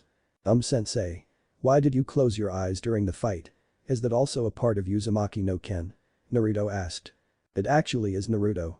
The only problem while learning this taijutsu style is that one has to be completely relaxed and calm to even detect the smallest variation in the chakra code so that he can counter it with ease, Ryu replied with a serious look. Naruto saw the seriousness in his sensei's eyes and knew that learning it won't be easy. But he won't give up on learning his family's taijutsu just because it is difficult. So with a great determination in his eyes, he said. No matter what the difficulties, I'll master the Uzumaki no Ken. Ryu felt really proud of Naruto and said to him, "Then let's get started." Time skipped 2 years. It took 4 years inside the forest for Naruto to master his clan's taijutsu, but now he could efficiently do it like it was his second nature. During these years Naruto also learned fuinjutsu from his sensei and Ryu was quite impressed by Naruto's understanding in it. Naruto easily mastered fuinjutsu to the 10th level. Ryu was immensely proud of Naruto. Naruto was learning and improving faster than any Uzumaki he had ever seen. Hell, even he didn't improve at such a tremendous rate. They also learned that Naruto had high affinities for wind, courtesy of his father, and fire, courtesy of Kurama. Naruto also had a medium-level affinity for water, which made Ryu a bit sad since all Uzumaki had a high affinity for water. But he was quite happy that Naruto had an affinity for 3 elements. Naruto also learned quite a good amount of jutsus in the time period and was able to perform some A-rank jutsus as well. He also grew from a malnourished 4-year-old to a well-toned 6-year-old. There was no baby fat on him due to his training. He was now around 3 foot 9 inches in height. A bit taller than most 6-year-olds. His gravity seals were now at level 6, which was the highest level according to Ryu, any further than it would literally crush his body into a pulp. His chakra control also improved by a lot and now Naruto could walk up a waterfall with ease. And if he wanted he could even moonwalk on the waterfall. Currently, Naruto was reading the Uzumaki fuinjutsu books that Ryu gave him. Speaking of Ryu, he was in a forest clearing a bit far from where Naruto was. In his hand was a pitch-black katana that had seals running along its blade, not that it could be seen due to the color of the blade. The shining silver hilt of the katana was peculiar as it was shaped like a fox with 9 tails at its end. The blade of the katana came out of the open muzzle of the fox, its muzzle also contained minute-sized teeth that showed that it was crafted with huge precision. The eyes of the fox were also quite captivating as it was made red ruby that had a black substance going vertically at its center, signifying the iris of the fox. All in all the hilt was a real piece of art that would captivate the eyes of even a person who doesn't use his weapons. Finally I have made it. This is the epitome of my skills. With this Naruto will gain another destructive power for himself, Ryu said to himself as he finally breathed out an air of relief and placed the katana back into its scabbard. The scabbard was also pitch black in color with 9th demon written on it in a fiery flame color. Now that the body has been made, the only thing that remains is the soul, Ryu said with a smirk and went through 100 hand signs. Uzumaki-style Kinjutsu. Resurrection. With the shout of the jutsu's name, Ryu slammed both his hands on the ground as a column of white light formed in front of him. When the light died down, there was a figure standing in front of Ryu. The said figure was a man with bright blue eyes and spiky blonde hair.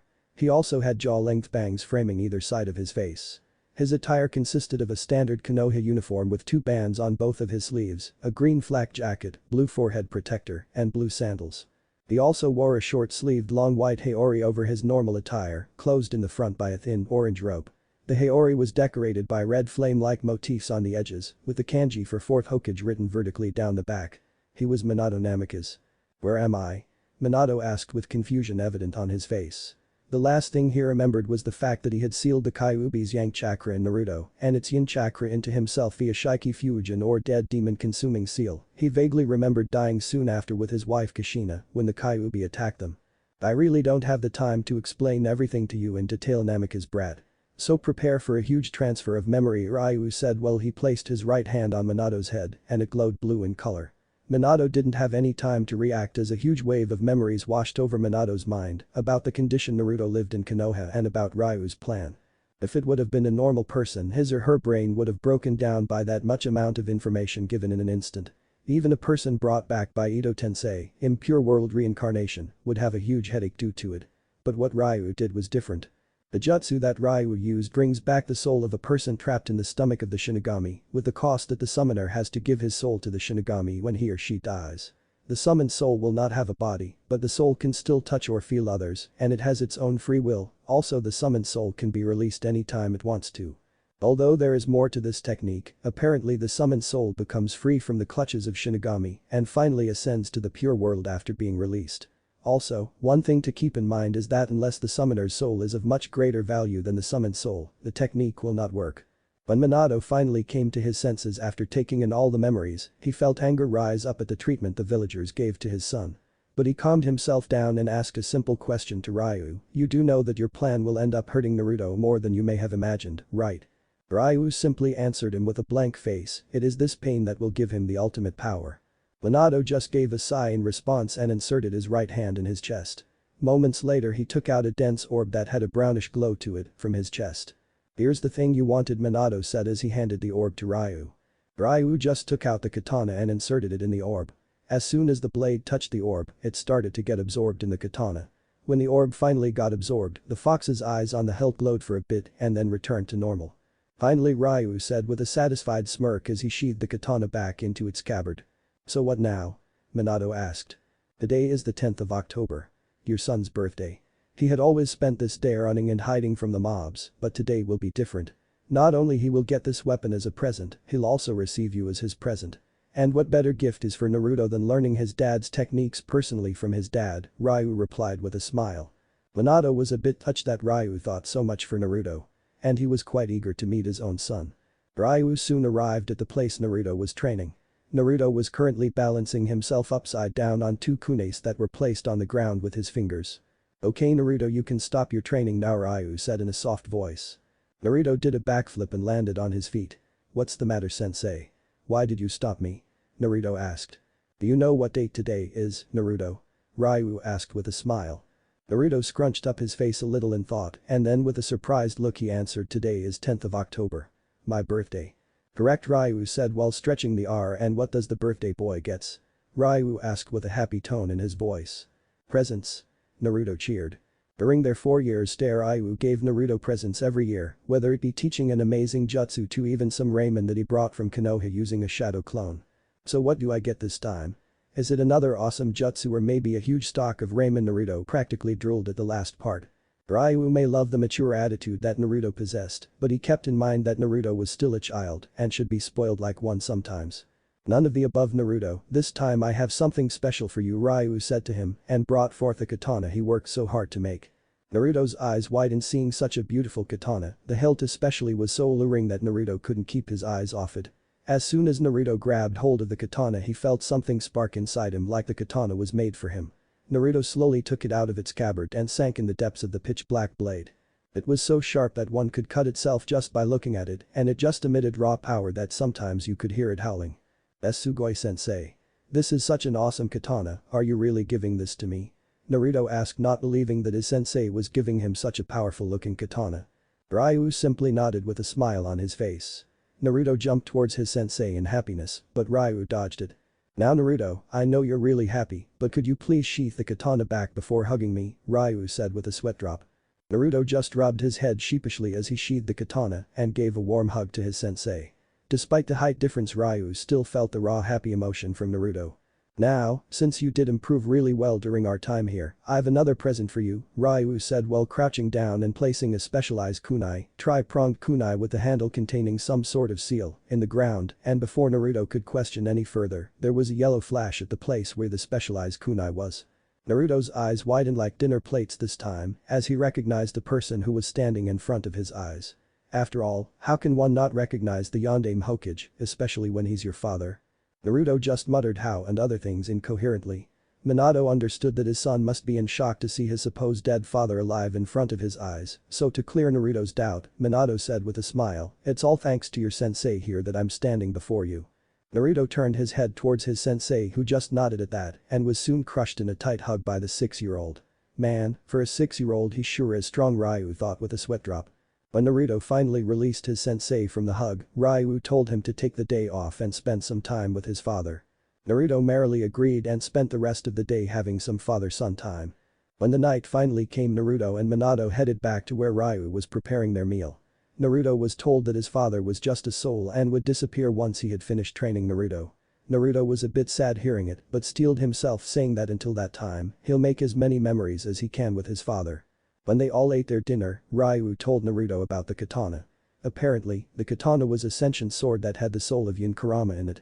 Naruto knew that the Kurama stored inside him was the yang half, so when he learned that his katana had the other half he was beaming with joy, knowing that now he had the complete power of the nine-tailed fox. Ryu also told him that he'll be learning how to control Kurama's yang chakra. His katana could perform yin release, which allowed him to create powerful attacks out of nothing. His katana was also capable of creating any type of jinjutsu, since jinjutsu is mainly yin energy. So with that, another round of Naruto's training began. Time skip 4 years. We currently find Naruto fighting with his sensei in a taijutsu battle. He had greatly improved in the 4 years after his sensei gave him the katana. His taijutsu was perfect, and with his own customization, he made his own personal taijutsu style, called Hakai Takina Uzumaki Ken, literally meaning the destructive whirlpool fist. Naruto added his greatly sharpened senses to the chakra coat, which made it impossible for anyone to even lay a finger on him. He also used some of Kurama's chakra to add more power to his blow. What he never expected was that a single palm strike from him could easily decimate a rock without any efforts. Even Ryu didn't want to be on the receiving end of that blow, so he advised Naruto to not use it unless the situation called for it. Naruto also added quite a few offensive moves in it, since the original Uzumaki Ken was a purely defensive taijutsu. His chakra control was almost perfect now. Naruto did learn medical ninjutsu, but he cannot perform operations of any sorts. He had completed and mastered all the 15 levels of fuinjutsu. Apparently, Naruto was told that his sensei had also created a 16th level, which was nothing but the katana that Naruto had. When Naruto asked that how could a katana be related to fuinjutsu, Ryu told Naruto that the infamous 16th level of fuinjutsu only had one type of seal made until now, which Ryu used to call the eternal void. Once the seal is activated, Naruto's katana can cut through any type of jutsus, dispelling them in the process. Ryu also told Naruto that if he somehow slashes his opponent with the katana when the seal is activated, then he could stop his opponent's chakra flow for a moment. Naruto was really amazed to learn what his katana could do. It was simply the best weapon ever created. The best part about his katana was that since it's a sentient sword, no one other than Naruto could use it. Naruto also learned his father's famous jutsu Rasengan and Haraishin. Though Naruto didn't change Haraishin, he did make his own versions of Rasengan, such as Idama Rasengan, Big Bull Rasengan, Chindama Rasengan, Ultra Big Bull Rasengan, etc. Naruto also incorporated his wind nature into it, thus creating Futon. Rasengan, wind release. Rasengan, and Futon. Rasen Shuriken, wind release. Rasen Shuriken. Naruto also tried with other natures, but was advised to not use many versions of his Rasengan, since they easily fell into the category of Kenjutsu. Minato and Ryu also taught him about Senjutsu, but they never allowed him to perform it practically, as his body was still too young to handle too many energies at once. After his father taught Naruto all of his techniques, he finally ascended into pure world. Naruto cried that day, but it still didn't cause any problem in his training. Naruto also learned how to control the yang chakra of Kurama to an extent, as he was still not ready. Ryu also made sure that Naruto also learned other things such as cooking, gardening, carpentry, etc. He was also given the talk, and needless to say, the whole day Naruto was blushing like crazy. Ryu just added oil to the fire by advising Naruto that if he ever meets an Uzumaki girl, he should not hesitate to make her his girlfriend, since Ryu loved the way Uzumaki women were. Ryu used to always tease Naruto, saying that since he's one of the last Uzumaki left alive, he should have a harem to rebuild the Uzumaki clan. Naruto always used to go tomato red hearing this and chased Ryu while swinging his katana. The 8 years that Naruto spent with his sensei inside the forest was priceless. He was really thankful to Ryu for giving him such a life. Ryu was just like a second father to him. Whenever Naruto had a nightmare, Ryu used to let him sleep on his lap and comforted him like his own son. Naruto also felt quite strange whenever he looked at his body, since his mind was that of a 12-year-old, but his body was of an 8-year-old. Although due to the training he did, his body was really well built even than some adults. He kept his hair long and spiky like his father. His sapphire eyes now used to sparkle just like Ryu. There was no baby fat on him, just pure muscles that could even make Rock Lee jealous. Naruto was currently practicing with his katana when he heard the voice of his sensei call out for him. Naruto did a quick shunshin and came to the place his sensei called. "Naruto, you have completed all the training that I had given you. Now we'll move on to the next phase, which is giving you experience," Ryu said to Naruto while he was packing their stuff. "Experience? You mean we'll be moving out of this forest?" Naruto replied in a calm voice. "Exactly, Naruto. Here, catch this," Ryu said while he threw a card of some sorts that Naruto caught with ease. "What's this, sensei?" Naruto asked. "It's your hunter's license, Naruto. From today onwards you'll be doing bounty hunting. This will provide you with good experience in not only fights, but you'll also learn to never hesitate when killing," Ryu replied to Naruto as he did a water body flicker with Naruto to the outside of the forest. Time skip 4.5 years. Naruto gained quite a name in the field of bounty hunting and went by the alias of Marusadermu, which meant Maelstrom. Naruto was classified as an S-ranked bounty hunter due to his skills. Even the officials that issued Naruto's rank were surprised by the fact that an 8-year-old was already an S rank in just 6 months. Naruto never hesitated to kill unless the threat could be captured without using much force. With his sharp analytical mind and a huge arsenal of skills, he made him quite famous in some villages, which included Kurigakure. Even the 7 ninja swordsmen of the mist who had never seen or met Naruto were wary of him due to his accomplishments as a bounty hunter. Currently, Naruto was waking along with his sensei in the forests near Kurigakure after Naruto completed his bounty. "You're progressing really well, Naruto. Even I'm a bit scared of you now," Ryu said to Naruto in a playful manner. Naruto just pouted a bit hearing that. "Don't flatter me that much, sensei. I still have ways to go. And as far as power is concerned, I'm still way behind you." Ryu just smiled at the fact that his student never allowed his accomplishments to flame his ego. Naruto was still down to earth. Soon they both saw a body that was lying on the ground at a distance. They both rushed towards the person to check it. The body was that of a girl, most probably a year or two older than Naruto. She had a pale complexion but not too much, her hair was chocolate brown in color and messy with dirt. In addition to it, she also had 2 scarlet dots on her forehead which Ryu instantly recognized. Her white kimono was torn from many places and covered in dirt, which almost made it look like it was brown in color. Ryu unsealed their tent from his scroll and told Naruto to apply medical ninjutsu on the girl. Naruto didn't waste a second there and started treating her wounds. After they were finished, they applied some ointments and bandages to relax her sore muscles. Naruto stayed in the tent in case the girl wakes up, but Ryu went out to prepare their meal, all the while thinking one thing: what's a girl from the Hokage clan doing here? If I remember correctly, they are bloodthirsty people that love war, and by the looks of it, she was attacked before we found her. Just what is going on here? It was finally night time when the girl slowly opened her eyes, taking in the surrounding. The first thing she saw was that she was in a tent with bandages at a few parts of her body. She panicked and tried to make a run, but due to sudden movement her body ached in pain. She groaned as she felt the pain circulate through her body. She then saw a blonde boy enter the tent with food. She got scared by him and tried to crawl back, but the pain didn't allow her to do much. "You should stay still and rest. Your injuries were treated by my sensei and me, but natural healing is still the best," Naruto replied in a calm voice that seemed to soothe the girl. "Here, have some food. My sensei made it especially for you to heal better," Naruto said while he handed the food to the girl. The girl was reluctant to eat the food the boy offered, but a growling of her stomach beat her to it. She was embarrassed by it while Naruto just laughed a bit while giving her the food and leaving the tent. Naruto was outside the tent with his sensei at the campfire talking about the girl. "So how's she?" Ryu asked. "She appears to be in quite a pain, but I've healed all her injuries. She just needs rest," Naruto replied back. "That's good," Ryu said, and then appeared to be lost in thought. Naruto asked him with concern, "Is there something bothering you, sensei?" "Oh, not at all. I was just thinking that soon you'll return back to Konoha," Ryu replied with a small smile. "You're not coming with me, sensei?" Naruto said, feeling a bit tears forming in his eyes. "I'm afraid I can't, Naruto," Ryu replied in a soft voice. "But where will you go then?" Naruto asked while he was trying to keep his tears from falling. "The place where I always wanted to go," Ryu replied as he looked towards the sky. Naruto was not able to ask any further as the Kagaya girl came out of the tent. She was still wary of Naruto and Ryu, but somehow didn't sense any sort of malice from them. Ryu saw the nervousness on the girl's face and said with a calm tone, "You don't need to feel wary of us. We won't harm you." The girl replied back with some hesitation, "How can I trust you both?" It was Naruto who replied this time, "I can understand that one cannot trust someone who they just met, but you don't have to worry about it much. As soon as you get healed you are free to go." The girl just nodded and sat down near Naruto, keeping some distance between them. "If you don't mind, can you tell us how you were injured?" Ryu asked with a little concern. He knew that the girl didn't want to talk about it since she was clenching her fist a little and avoiding eye contact.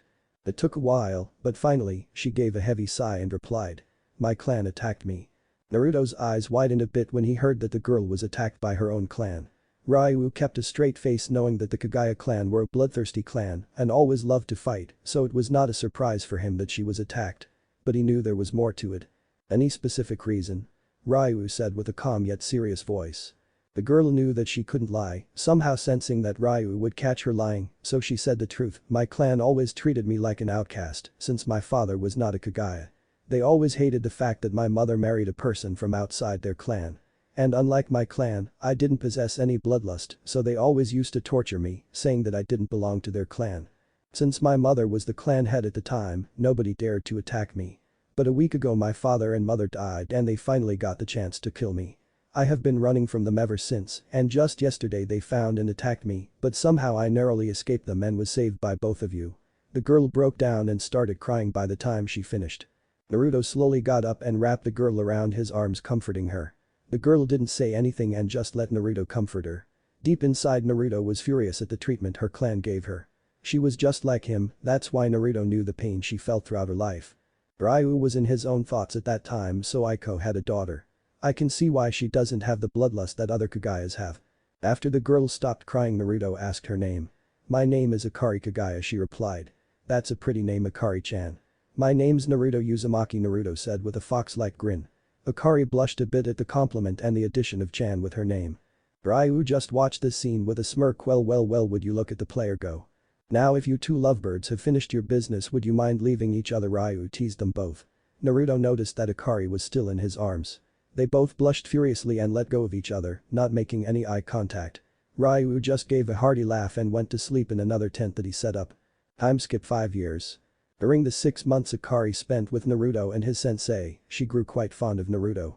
She also learned how Naruto was treated in his village. She was also told about the resident living in Naruto and was really furious knowing how those villagers treated her. Naruto-kun, she started calling him like this just after 2 months. And even though she loves Naruto for his kindness and maturity, she never admits it. Ryu used to tease her calling her at Sundeer. Akari also learned that she had her clan's rare Kekkei Genkai known as Shikatsumayaku, Dead Bone Pulse. It allowed Akari to manipulate her own skeletal structure. By infusing the calcium in her bones with chakra, she could manipulate the growth and properties of her bones to her liking. Luckily Ryu had met a few Kagaya clan members in the past possessing Shikatsumayaku to know how their ability works. Ryu also made her a unique type of dress that could regenerate itself like a living thing when torn, since whenever Akari used her ability, it resulted in her clothes getting torn due to her bones. This also resulted in Naruto have his life's first nosebleed when he was sparring with Akari. Ryu just laughed the whole day teasing them both about the incident. Ryu also found out that Akari possessed another Kekkei Genkai Jinten, swift release, which even Ryu had never seen in his entire life. The Kekkei Genkai came into the picture during a training session Akari was having.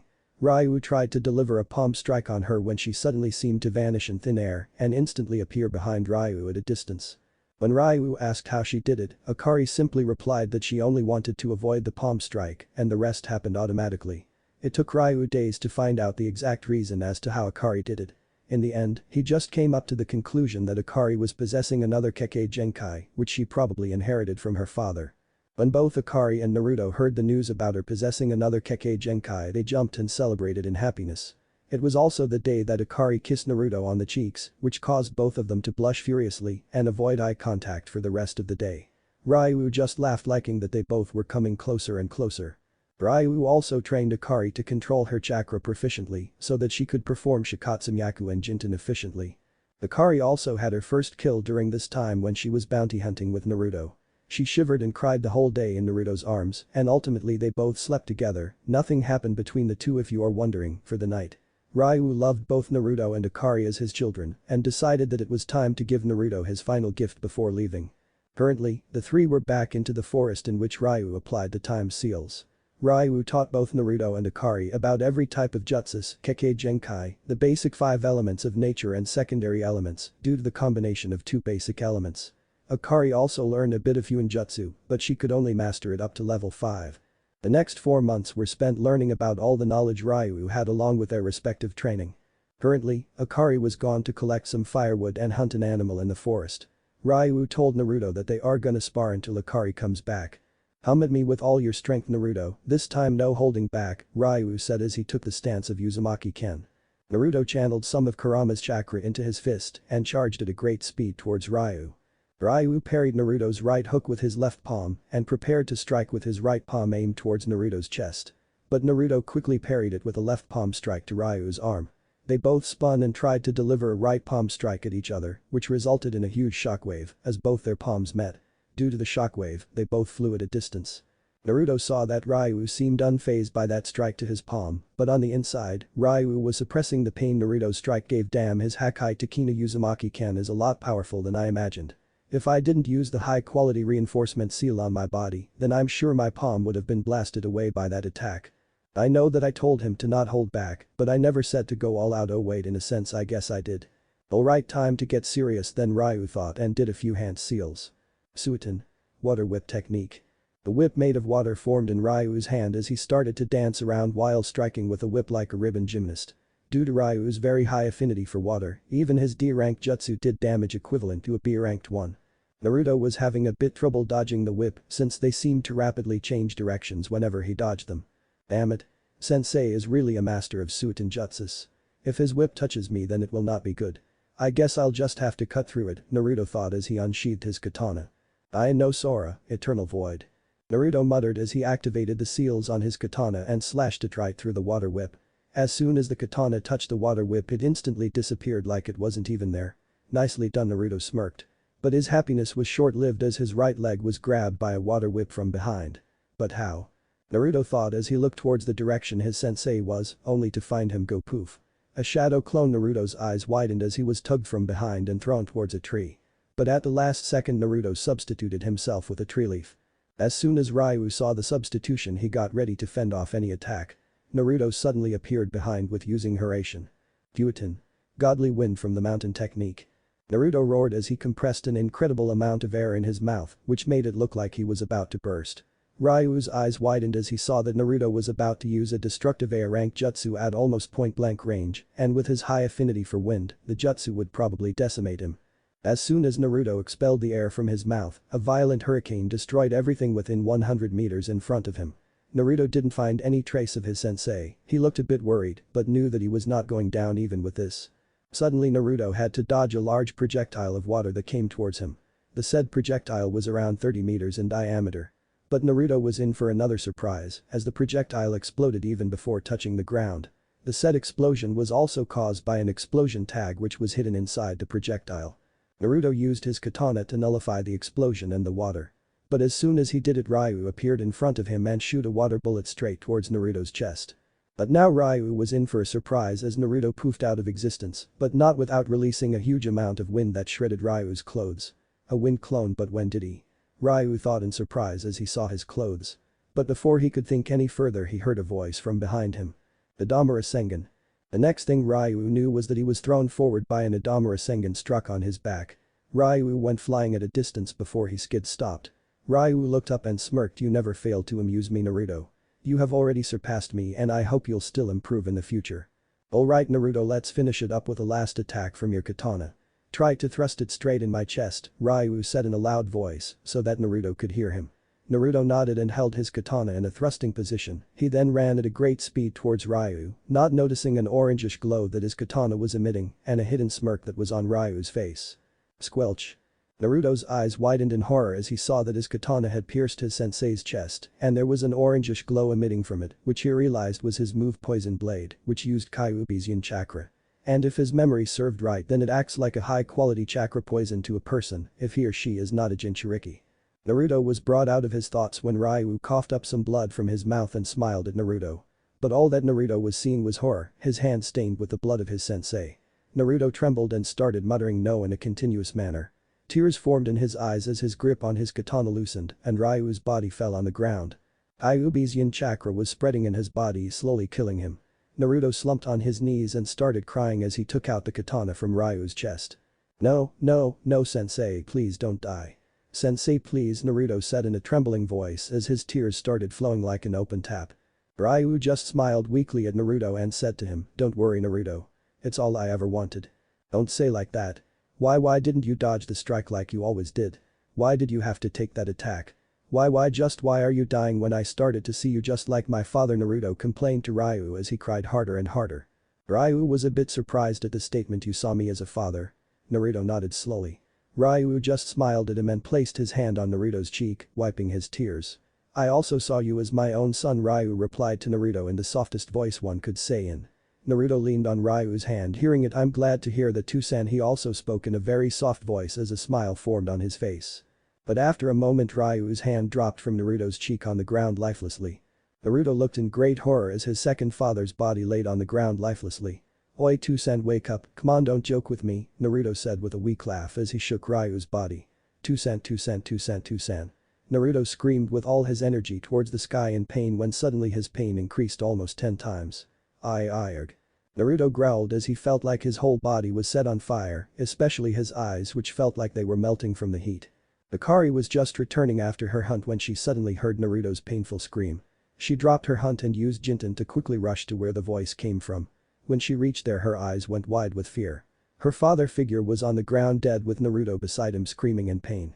Akari rushed towards Naruto and took him in her arms and Naruto. What happened here? Akari was now crying taking in her surroundings. But before Naruto could reply he blacked out due to the pain. Naruto's mindscape. Naruto woke up in a very familiar terrain. The sower was long gone, instead there was a huge forest with lakes, animals, birds and everything that nature's beauty had. Naruto clutched his head as he felt a headache coming, which was quite ironic considering the fact that he was in his mindscape.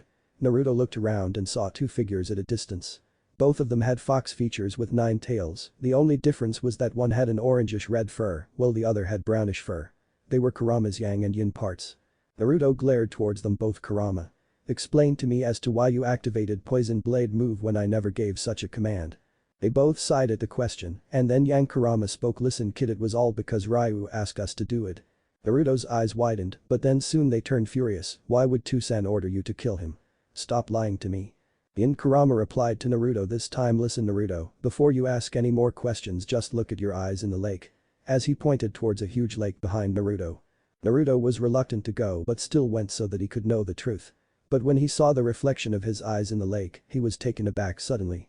His eyes were no longer the sapphire gems that used to sparkle at times, now they were metallic purple in color with ripple-like concentric circles on them. Naruto instantly recognized them, they were the fabled Dijutsu Rinnegan. But how? Naruto mumbled in confusion. Yang Kurama slowly came near Naruto and told Naruto the truth about the day Ryu made a deal with him. Flashback. Hey Kurama, wanna make a deal? A deal? Kurama asked with confusion. Ryu smirked and said yes, a deal, Kurama. What kind of deal?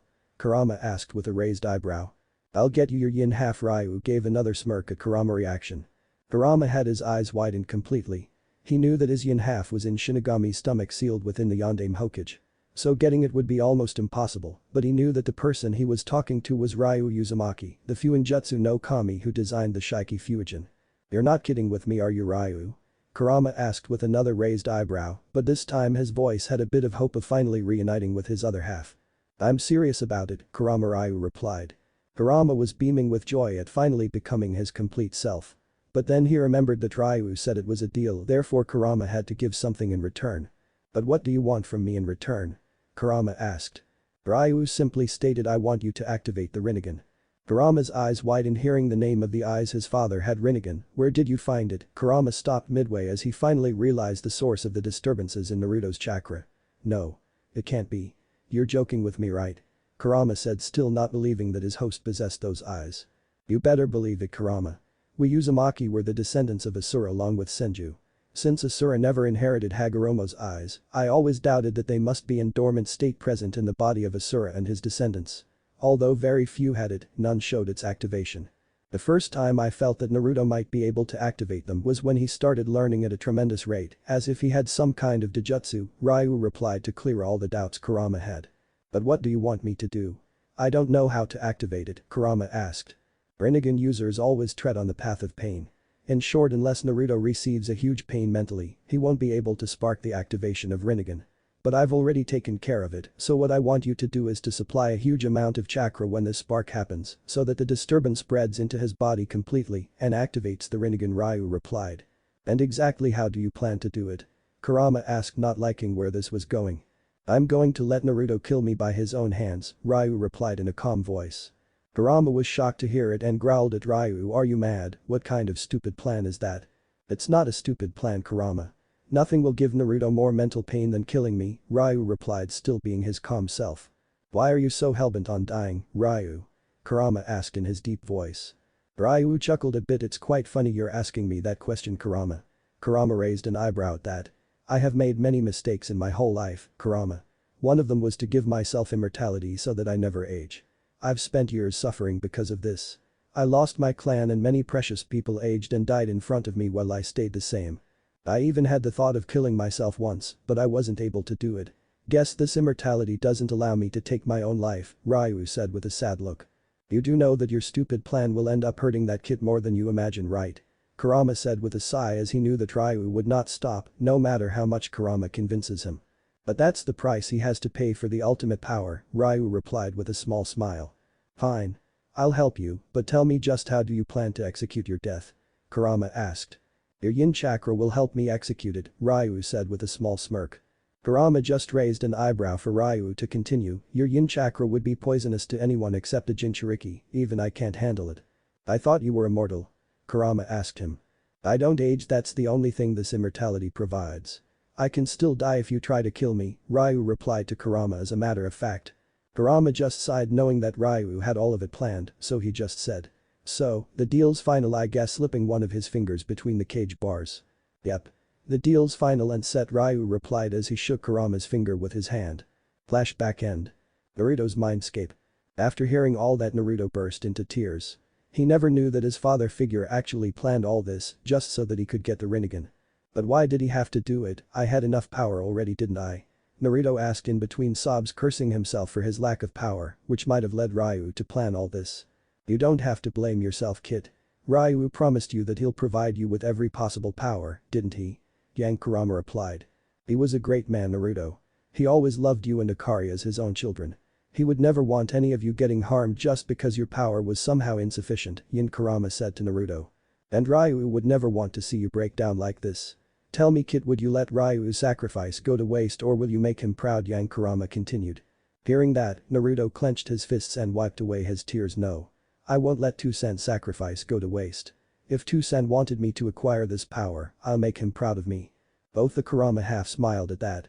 Kurama then said to him, Naruto, Ryu had kept some scrolls and a letter hidden in the katana to give to you after you acquire Rinnegan.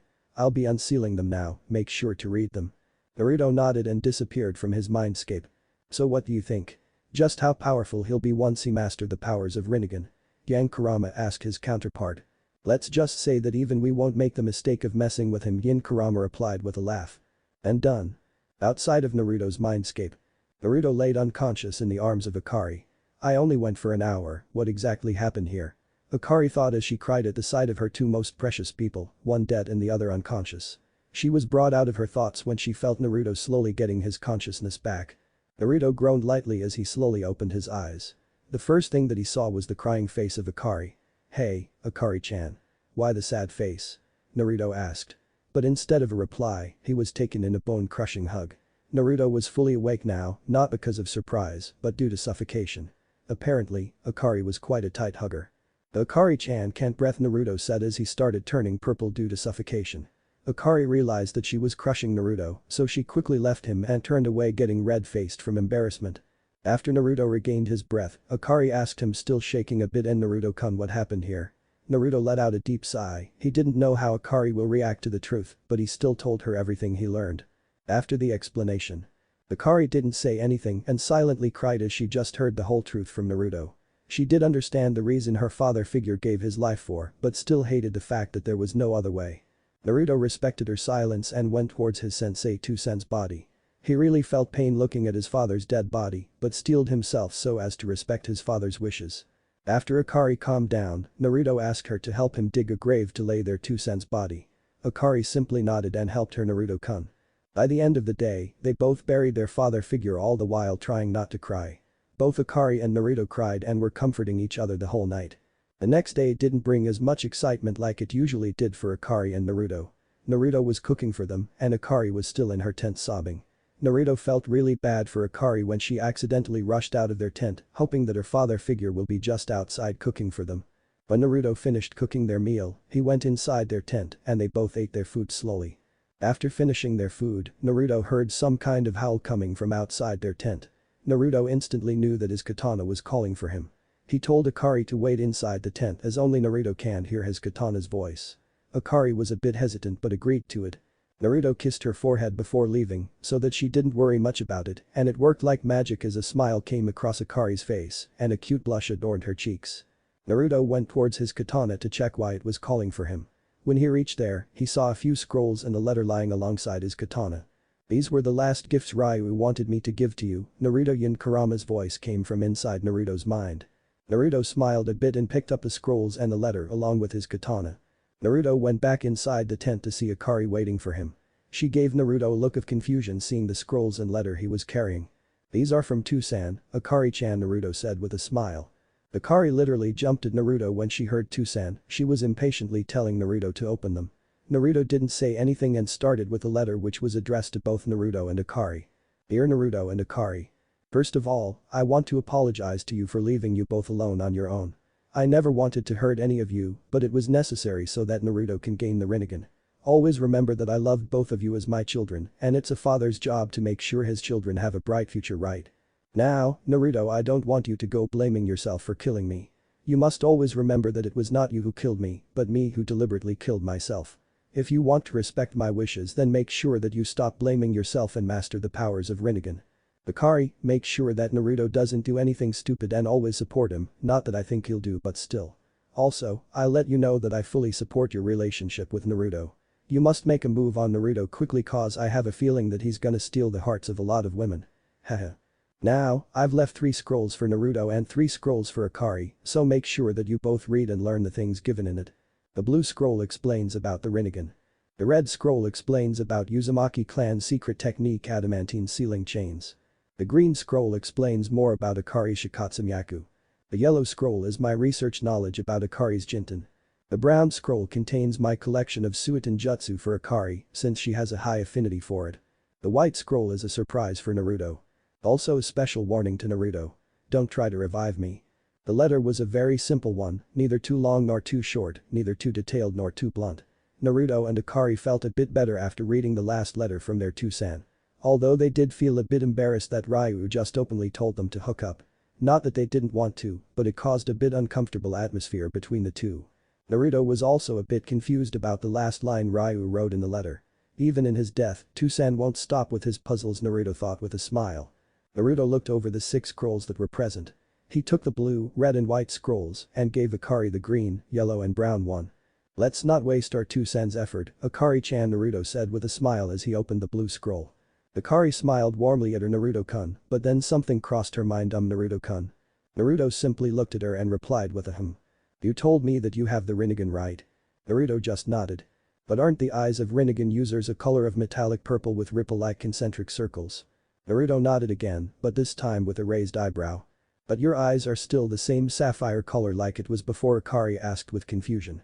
Before Naruto could state his surprise, Yin Kurama spoke from within. It is something Ryu has told me to do. Apparently, he wanted me to apply a high-level demonic genjutsu on your eyes so that they stay the same like before. Naruto was a bit confused as to why Ryu would ask for such a thing, but he was still glad cause he liked his sapphire eyes more. Naruto told Akari what Yin Kurama had said to him. Akari was also confused and asked, do you think you know the reason for it, Naruto-kun? Naruto just shrugged and said, maybe the scrolls might help. Akari agreed with him and they both started reading the blue scroll. Rinnegan. The Rinnegan is reputed as the most exalted eye among the 3 great Taijutsu. Unlike the Sharingan that can copy any type of jutsu the user sees through it, Rinnegan allows its user to not only copy, but also to understand the jutsu being used. Rinnegan is characterized by a ripple pattern that spreads over the eyeball. The Rinnegan grants the wielder a wide range of abilities without any known chakra requirement to keep the eyes active. Abilities. 1. Rinnegan is able to see chakra, as well as its flow within the body and the activated Tenketsu of the 8 gates. 2. Rinnegan can easily master any jutsu as well as all 5 nature transformation. 3. Rinnegan also gives the ability to combine the elemental nature transformations, thereby creating a few combined nature transformations. 4. Rinnegan also grants the user a family of abilities collectively known as the 6 Paths technique. Combined nature transformations. 1. Heimten, ice release, combination of water and wind. 2. Mokuton, wood release, combination of earth and water. 3. Imten, lava release, combination of fire and earth. 4. Ranten, storm release, combination of lightning and water. 5. Futten, boil release, combination of water and fire. 6. Shakutan, scorch release, combination of fire and wind. 7. Jiten, magnet release, combination of wind and earth. 8. Bakuten, explosive release, combination of earth and lightning. 9. Shimdan, crystal release, combination of earth, water, and lightning. The 6 paths. 1. Diva path, control over attractive and repulsive forces. 2. Asura path, the ability to mechanize one's body. 3. Human path, the ability to extract souls. 4. Animal path, the ability to have multiple summons. 5. Preta path, the ability to absorb chakra. 6. Naraka path, the ability to summon the King of Hell which can revive people. Warning. King of Hell is a dangerous genjutsu. If the user wants to revive too many people, the user has to do it in exchange for their own life. Therefore the user must use the King of Hell very wisely. Side note. I have asked Kurama to apply a high-level demonic ninjutsu on your eyes so that no one will know about you possessing the Rinnegan unless you tell them. Also, it's gonna be quite funny seeing the reactions of people when you will do a combined nature transformation with your normal eyes. Gaha. Naruto was left with mixed emotions. He was left in a state of awe after reading the abilities of Rinnegan. That's some damn crazy power you gave me too, San. Naruto also understood the meaning behind the last line Ryu had written in the letter, so this is what you meant by telling me to not revive you. The situation was the same for Akari since she was also left speechless after reading what the Rinnegan could do. If Naruto-kun masters the Rinnegan, nothing can stand against him. Akari squealed a bit at the thought of a god like Naruto. They also snickered a bit at the prank that their 2 cent had made. He was still a prankster till the end. After their lunch, Akari went to train her suitin jutsus that her scroll had. Naruto opened the white scroll which his 2 cent said was a surprise for him. And boy, Naruto did get a surprise. The scroll was a sealing scroll that contained 3 other scrolls. One was an official scroll signed by the Fire Daimyo, stating that since Naruto was one of the few Uzumaki and the last Namikas, he was made the clan head of both these clans by Ryu and Minato respectively. It allowed Naruto to have many rights and gave him immunity to quite a few laws. But the best part was that it allowed him to have access to both the Uzumaki clan and the Namikaze clan account, which had enough money to buy the whole Fire Nation. Naruto just had one thought after seeing the amount: I can't even imagine the amount of ramen I can buy with it. The second scroll contained a list of Fuitin, Reiten, Kaiten, Suitin and Doten jutsus. Since having the Rinnegan allowed Naruto to have very high affinities for all 5 nature transformation, he could easily perform any type of ninjutsu. It also had a side note stating that Ryu wanted Naruto to create his own jutsus for combined nature transformation, since he believed that Naruto can easily create them with his creativity. The last scroll was the most special one for Naruto. It had something sealed within it, along with the lines for good luck written below the seal. When Naruto unsealed the seal, his eyes widened to the size of dinner plates and his hands trembled holding the unsealed artifact. This is. Time skip 6 years. The time finally came for Naruto to return back to Konoha.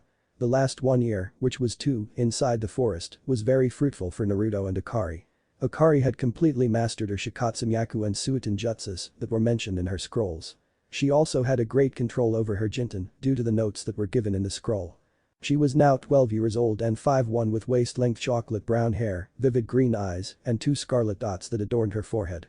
She was wearing the special outfit that Ryu had created for her. The outfit greatly resembled what Konoha Anbu always wear except their body armor and mask. The clothes always readjusted whenever she grew and they also self-cleaned themselves after getting dirty. Her attire also hugged her body making her curves much more defined. Naruto had also grown quite a lot in these years. He was currently 5'10", which was really tall, considering he was only 10 years old. Talk about growth spurt. But he was only 10 years old in age, his body and mind were that of a 15 to 16 years old due to the time seals. Naruto's years of training made his body feel like it was sculpted by the gods to perfection. His sapphire eyes sparkled from time to time and his medium-length blonde hair was slicked back like Ryu. He wore a black muscle-fit t-shirt that perfectly depicted his ripped torso, grayish army pants that had its end tucked inside the black combat boots. He also wore a white haori over his attire, which had a large Uzumaki crest on its back. He had his katana strapped on his back. But the best part about his complete attire was his 2 cents Uzumaki pendant that he was wearing around his neck. The last scroll had this sealed within it as a good luck from Ryu. Naruto was really happy that day and treasured it, as the pendant made him feel like his 2 cents was always with him. During their time together, Naruto and Akari got really close and eventually became a couple.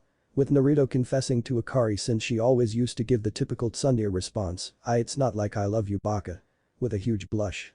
Naruto really had to work hard to make her open up to her feelings more. His first kiss was also taken after many tries. And oh boy, the whole day Akari was in a trance-like state after the kiss. Currently, both of them were heading towards Konoha. Naruto-kun, do we really have to go back to the village that outcasted you? Akari spoke, still angry at Konoha for hurting her. Naruto-kun. Akari-chan, you know that 2 cents wanted us to give another chance to all of them, right? Naruto said with a smile. And see it this way, I'm not going back to Konoha to meet the villagers that always hated me, but to my precious people who always treated me for what I was, Naruto continued with a smile never leaving his face. Akari pouted a bit at that. Am I not your precious person, Naruto-kun? Naruto didn't say anything, instead, he used his Bansham tenon to pull Akari in his arms. Akari was caught completely off guard at the sudden pull due to Naruto's gravitational technique. You do know that you're really precious to me, right? Naruto slowly whispered in her ears while giving a small nib to her earlobe. A chill ran down Akari's spine when Naruto nibbled her earlobe. She might never admit it, but she really loves it when Naruto takes the lead in their relationship. After a few moments of innocent playing and teasing, they both reached the gates of Konoha. They were greeted by the famous chunin gate guards of Konoha, Izumo and Kitetsu. Halt. State your business for the visit. Izumo spoke in a professional manner. His best friend Kitetsu, who was simply lazing around in his seat while eating syrup, asked him, halt. Did you seriously use such an ancient word to stop those children? Izumo glared at his best friend. Did you really had to pass that comment? You completely destroyed the tense atmosphere I just made. Both Naruto and Akari sweat-dropped at the antics of the duo. Kitetsu was continuously pulling Izumo's leg at every sentence. Naruto cleared his throat so that the duo could hear him. The reason for our visit is to meet the Hokage. Both Izumo and Kitetsu stopped their bickering at the mention of Hokage. Now they had serious look on their faces. Even Kitetsu got up from his seat and stood beside his best friend. And just why do you want to meet the Hokage? Kitetsu asked with a serious face. We just want permanent citizenship to this village, Naruto replied in a calm demeanor, not getting fazed by the tension in the atmosphere. Both Izumo and Kitetsu eyed Naruto and Akari for a moment and then handed them a form each. Fill in these forms. After that, one of us will escort both of you to the Hokage, Izumo said. Naruto nodded and started to fill out the form along with Akari. Once they finished, they were escorted to the Hokage by Kitetsu. All along the way, they drew the attention of many people. Naruto especially had the most attention since he resembled a bit like his father, the Yondaime Hokage. The male population was giving him the looks of respect and the females were just blushing. Akari growled a bit seeing those hussies give her Naruto-kun the looks of lust. She even hissed at a woman who dared approach Naruto to flirt with him. Kitetsu was watching the whole scene with great interest. He even teased Naruto for having such an overprotective girlfriend. Naruto just smiled back in response and told that he still liked her the way she was. Hokage Tower. Hiruzen was currently busy doing paperwork on his desk, but his mind was elsewhere. It has been 6 years now, Naruto. I hope that you soon return with Ryu-sama safely. He then looked back at the huge bundle of paperwork at his desk and cried mentally, someone please save me from these damn paperwork. As if by miracle, his prayers were heard by a knock on the door. Hiruzen replied with a small satisfaction. Kitetsu entered Hiruzen's office and stood upright. Hokage-sama, 2 visitors have come to meet you. They told us that they wanted permanent citizenship of Konoha. Hiruzen's eyes widened for a bit when he heard there were 2 people. He felt happiness bubbling from inside of him at the prospect of finally meeting Naruto and Ryu again. Have they really returned? Hiruzen thought with a huge smile. Very well, send them in, Hiruzen said. Kitetsu nodded and went outside the office to call Naruto and Akari. Soon enough they both entered the Hokage office. At first, Hiruzen was unable to recognize Naruto, but his mind quickly did after he saw those sparkling sapphire eyes, blonde hair and the 3 whisker marks on each cheek. And Naruto? Hiruzen asked with some tears in his eyes, happy to see his surrogate grandson after 6 years. Haha. Yup, in the flesh, Gigi, Naruto said with a huge fox-like grin. Hiruzen rushed towards Naruto to give him a warm embrace. Naruto simply returned the hug. After a while, Hiruzen broke the hug and asked Naruto, where's Ryu-sama? And who is this girl you brought along? Naruto mentally sighed, I hope that Gigi doesn't take the news of Tusen's death badly. Before I explain you about everything, can we have some privacy? Naruto said, pointing towards the ceiling. Hiruzen understood and signaled his Anbu to move out. They all trusted Naruto, so they left the office. Naruto's fingers glowed a deep color of purple, and with a blur of hands, he made the whole office soundproof. Hiruzen was surprised for a moment seeing Naruto make seals just like his Ryu-sama. I guess it was to be expected, Hiruzen thought with a smile. Naruto slowly took a deep breath and started telling everything to Hiruzen from the beginning. Outside the Hokage Tower. The Cat Mask Anbu had taken her leave from the duty after her shift was over. She took off her mask to reveal a 20-year-old woman with straight purple hair reaching down to her waist, warm brown eyes, and a shade of red lipstick. She was Yugao Yuzuki, the Kenjutsu master of Konoha. So Naruto has finally returned. I can't wait to tell this news to Anko-chan. She really waited all these years for her Naruto-kun. Yugao giggled at the last part and slowly made her way towards the dango shop that Anko always visits. When she reached the dango shop, Yugao saw the sight of her best friend Anko, gobbling the dango like she was breathing air. Over the years not much had changed, Anko still wore the same attire that she used to wear, but now it was even more revealing as her assets grew bigger. She always used to receive stares of lust and perversion, and even some catcalls from the male population, despite the fact that they usually called her snake whore. Yugao just sat near Anko and ordered a few dango. Anko simply gulped down her last dango and grinned towards Yugao. So your shift's finally over, Yugao-chan. Yugao ate a few pieces of dango and said to her, yup. And guess what, you won't believe who I saw at the Hokage's office. Oh. Did someone caught the eye of our Yuga-chan? Anko teased her. Yuga reddened a bit but teased back, I think you'll be more interested than me in meeting that person. Anko raised an eyebrow and asked, who is this person that I'll be interested to meet? Yugao giggled a bit and whispered in Anko's ear, your Naruto-kun is back, Anko-chan. The next thing Yugao knew was that Anko left her and ran towards Hokage's office at full speed. Yugao giggled at her best friend's antic and continued to eat her dango. Hokage Tower. Hiruzen heard everything from Naruto and he was completely silent after hearing about his idol's death. Hiruzen was constantly pushing back his tears from falling as he trembled a bit. Naruto got up from his place and hugged Hiruzen to comfort him with Akari following suit.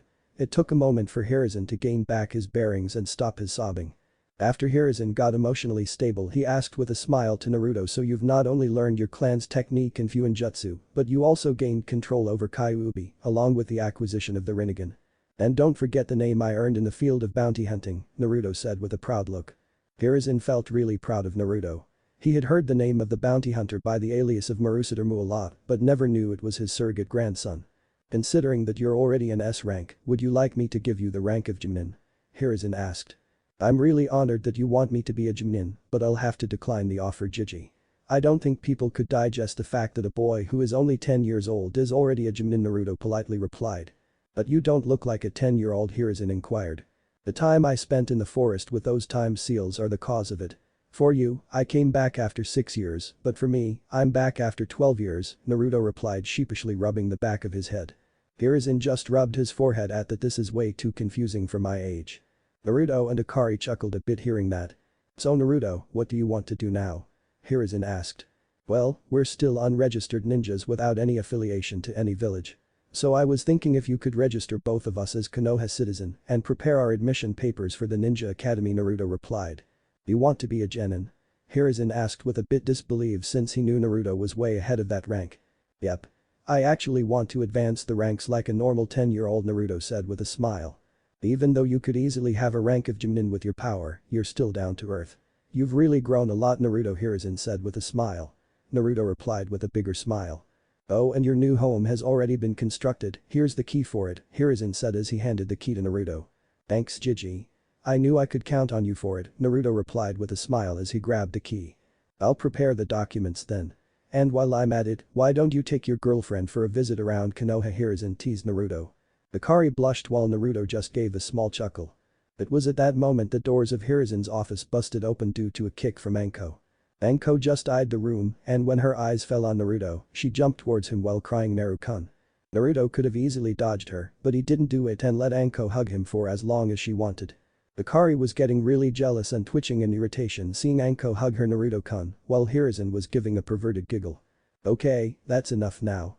Akari said in irritation as she tried to separate Anko from her, Naruto-kun. Anko groaned when Akari tried to separate her from Naruto. She glared at Akari and then something sparked in her like a woman's intuition that was screaming at her to protect her man. Even Akari felt it and she also started to glare at Anko. They both stood in front of each other and were glaring so hard that one could literally see sparks flying in between them. Naruto wanted to stop both of them, but his instinct was telling him that he'll probably die if he interferes, so he just stood at a distance all the while sweating a bit. Hiruzen, on the other hand, was having perverted thoughts about seeing both the girls engage in a catfight. Who are you? Anko growled at Akari. That should be my question, Akari growled back. Anko just huffed and said to Akari in her exaggerating manner, I'm the hot and sexy Anko Mitarashi. Akari gave her a look of annoyance and said. Can't you say your name in a normal manner? No can do, honey. My Naruto-kun likes this attitude of mine. Ain't I right, Naruto-kun? Anko purred at the end of her sentence while hugging Naruto's arm in between her valley. Akari totally snapped, get away from my Naruto-kun. You're Naruto-kun? Anko asked in annoyance. You heard that right. I'm Akari Kagaya, Naruto-kun's girlfriend, Akari said with a smug look. Stop kidding with me, Naruto-kun's mine. Anko hissed at Akari. Soon they both started to throw insults at each other. Naruto wanted to stop their fight but was suddenly silenced when they both turned towards him and growled together. Naruto-kun, Naruto-kun. Tell her that you love me. Now, Naruto may have godlike powers, but even he can't win against a woman's wrath and he was sure that he was seeing the Shinigami form behind them. He knew that if he says he loves Akari, Anko will kill him and if he says he loves Anko, then Akari will kill him. So he did what most protagonists from harem mangas would do. I love both of you, Naruto said with a nervous smile. It was at this moment the whole village heard the shriek of a man facing the wrath of a woman. Many of male population even prayed for whoever was going through the worst pain of their life. A few moments later. Naruto was currently crouched in a corner mumbling never make a woman angry over and over again. Both Akari and Anko introduced each other properly this time, but were still facing opposite to each other with their cheeks puffed up. Hiruzen tried to calm them down, you both do know that since Naruto is one of the last from his clan he falls under the CRA, which means that he can have more than one wife, right? But I don't want to share my Naruto-kun Naru-kun with her. They both said at the same time while pointing a finger at each other. Stop copying me you snake, Akari grumbled. Want me to break your bones, Anko hissed while cracking her knuckles. A katana-like bone came out of Akari's palm as she got ready for battle. Anko just took out her kunai and got ready to charge at Akari.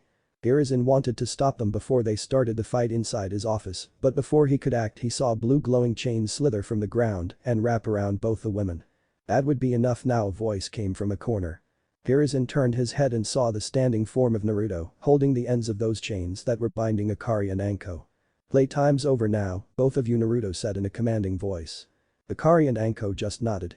Naruto retracted the chains back into his body and sighed. Listen Anko-chan, I don't mind having you as my girlfriend too, but you have to accept the fact that Akari-chan and I are already in a relationship. So if you want in, you'll have to behave. Anko pouted for a moment but finally agreed. Akari was also hesitant for a moment, but she also agreed to share Naruto. Hiruzen was just giggling and teased Naruto, would you look at that? Not even half a day has passed and you've already made Anko-chan your girlfriend. You move really fast for a 10-year-old, Naruto. Naruto just looked at his surrogate grandfather with a deadpan look, I guess you really don't want the secret to finishing paperwork. Hiruzen's eyes widened like an owl, and he asked in disbelief, do you really know such a technique? Naruto smirked and nodded. Hiruzen simply fell on his knees and with a pleading look said to Naruto, please teach me this technique, sensei. Anko was laughing her ass out, while Akari wasn't faring much better, seeing the Hokage of the most powerful hidden village pleading on his knees to Naruto. Even Naruto was failing to contain his laughter. Ahahaha, oh god, okay, I'll teach you Jiji, but please stop, it's way too funny, Naruto said in between his laughs. Hiruzen stood up and with puppy eyes, which was quite weird for his age, looked at Naruto for the answer. Get ready Jiji. What you're about to learn is the ultimate ninjutsu for tackling paperwork, Naruto said with a serious face. Hiruzen was paying complete attention to any word Naruto was about to say. Naruto just walked past Hiruzen and held Akari and Anko around their waist. Before Hiruzen could say anything else, Naruto disappeared via Shunshin along with Akari and Anko, and in his place was a piece of paper. Hiruzen picked up the piece of paper and when he saw what was written on it, he silently went towards his office wall and face-walled because Fasipam is too mainstream himself. Stupid, how could I not think about using shadow clones before? Hiruzen groaned in embarrassment as he continued to face-wall himself. Meanwhile, Naruto and his girlfriends were currently outside his new house. The house was quite big and had 3 floors in it. Naruto had asked Hiruzen to build it just after he got access to his clan savings. Hey Naru-kun, why are we here? Anko asked. This, my Anko-chan, will be our new house from now on, Naruto said while motioning his hand towards the house. Our? Anko asked with confusion. Yes. You, me and Akari will be living here from now on, Naruto said as he entered his new house. But I already have a house, Naru-kun, Anko said. Naruto turned his head back and replied, I won't let my girlfriend live in that old wooden shack. Besides, I've already made arrangements for you. Anko turned towards Akari who just shrugged. If Naruto-kun really wants it to, am I to object? But don't think for a single second that I'll let you have your way with my Naruto-kun in here. A mischievous smirk came across Anko's face when she saw Akari glaring at her. I'll get the same room that Naru-kun is having, Anko said and rushed past Akari who just fumed and chased Anko. After a week or so, both Naruto and Akari got their citizenship of Konoha and were given admission to Konoha's Ninja Academy. Naruto also learned about everything that happened in Konoha during his absence, which included the Uchiha tragedy, needless to say. He was really sad to know that Uchiha Itachi, who was the weasel mask Anbu that Naruto considered as his precious person, killed every Uchiha members in a single night, with the exception of his brother Uchiha Sasuke. Naruto refused to believe that Itachi killed all of his family just to test his strength and told Hiruzen that he'll find the real reason behind the whole incident. Naruto also got to know that after he was gone, the whole village rejoiced and over the years changed a lot.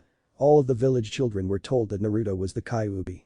Except for the clan heirs who were explained by their respective clan leaders and a few exceptions, all the children hated Naruto now. Naruto didn't seem to be fazed by it but gave a heavy sigh at the villagers' stupidity.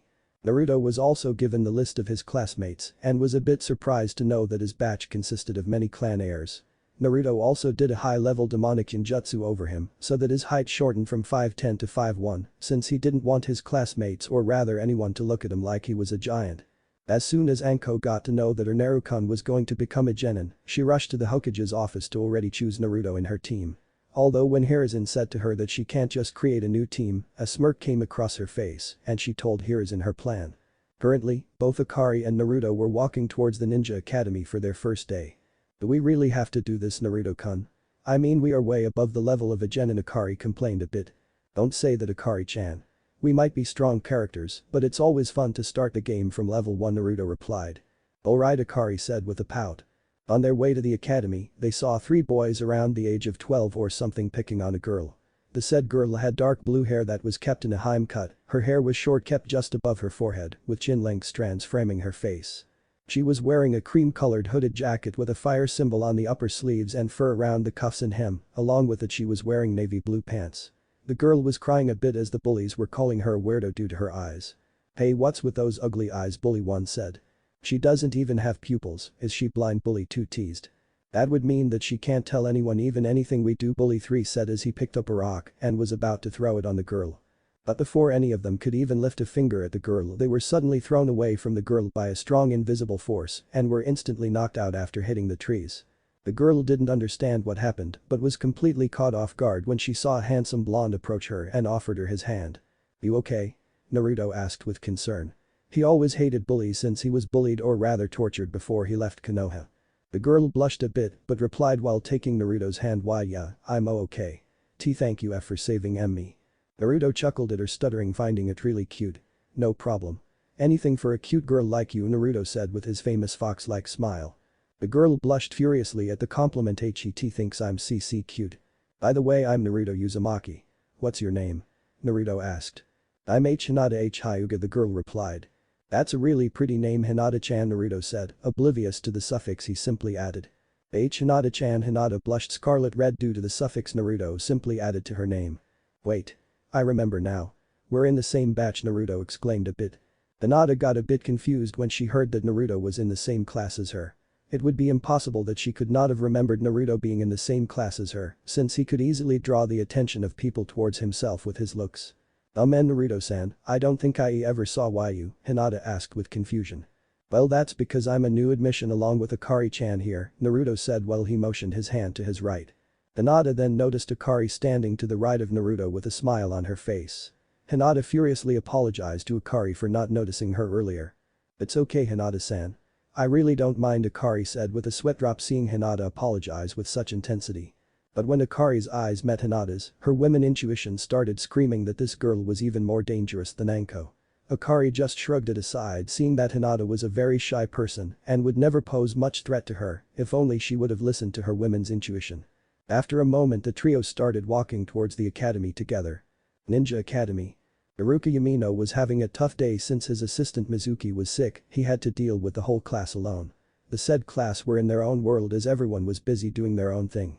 The girls from the Sasuke fan club or SFC were fawning over Sasuke, who as usual was brooding in his seat. Doji was eating chips in the class, Shikamaru was sleeping, Kiba was well doing what he does, Shino was completely silent in his seat, Hinata was sitting in her seat with a shy look as always, but this time it was more since her blonde hero would be joining her class soon. Naruto and Akari told her to go to her classroom since they will be introduced later. Sakura and Ino were fighting over who loves their Sasuke-kun more. In short, Ikura was completely ignored. Iruka's eyes twitched and he used his famous big head no jutsu to silence the class. Although not fully effective, he did reduce the noise up to 85%. Iruka cleared his throat and said. Today, 2 new students will be joining our class. Many of the students started chattering when they heard that there would be 2 new transfers. Except for Hinata, almost everyone was in deep thought of who these transfers might be. Kiba was the first to speak, but isn't it too late for any transfers? I mean, we're already in the 6th month of our first year. You are quite correct about that, Kiba, but they both are personally advised by the Hokage, Iruka said. Every student now had the look of shock on their face. If the Hokage personally advised the academy, then the transfers had to really special people. Excuse me, Iruka-sensei, who exactly are these transfer students? Ino asked. We go by the name of Naruto and Akari, a male voice was heard suddenly. Everyone turned their heads to the doorway from where the voice came from. The girls and the boys instantly sported blushes when they saw Naruto and Akari respectively. Iruka just sighed and introduced them properly. Class, meet Naruto Uzumaki and Akari Kagaya. They'll be spending the next 4 years with us. It was at this moment the whole class registered Naruto's full name. And except for the clan heirs, they all started shaking in fear since they were told that he was the Kyuubi reincarnate by their parents. Iruka was expecting this kind of reaction from the class, even he would have hated Naruto if he was not forced to spend the last week with him by the Hokage. Iruka was told how Naruto was treated before he left the village, since many people, which included all the clan leaders, were kept in the dark about the treatment the villagers gave to Naruto. When Iruka heard about it, his hatred for Naruto completely vanished and all that he had left was sympathy. His soft-hearted nature saw Naruto as a kid who was given punishment for something he had never done. He even swore to Naruto that he'll always protect him if he ever falls in danger. Iruka also noted that Naruto was really smart and mature for his age, but he shrugged it aside. Naruto was completely expecting this type of reaction from his classmates, so he took a deep breath and said in a deadly serious voice, "I know that you all are probably scared of me since you think of me as the Kyuubi reincarnate. But let me clear one thing, I'll make sure that by the time we all graduate from this academy, I'll change your views on me. You better believe it." Iruka smiled at the determination Naruto showed, while everyone present in the class except the clan heirs gave Naruto a suspicious look. It was at this moment the journey of a legend began. The legend who was soon to be known as Naruto the Uzumaki prodigy. What if neglected Naruto fuinjutsu prodigy chunin exams harem, and thanks for watching my video till the end. If you enjoy this content, then do consider subscribing to my channel and leave a like if you guys need the next part, comment down, and thanks for watching the video and see you guys in the next video.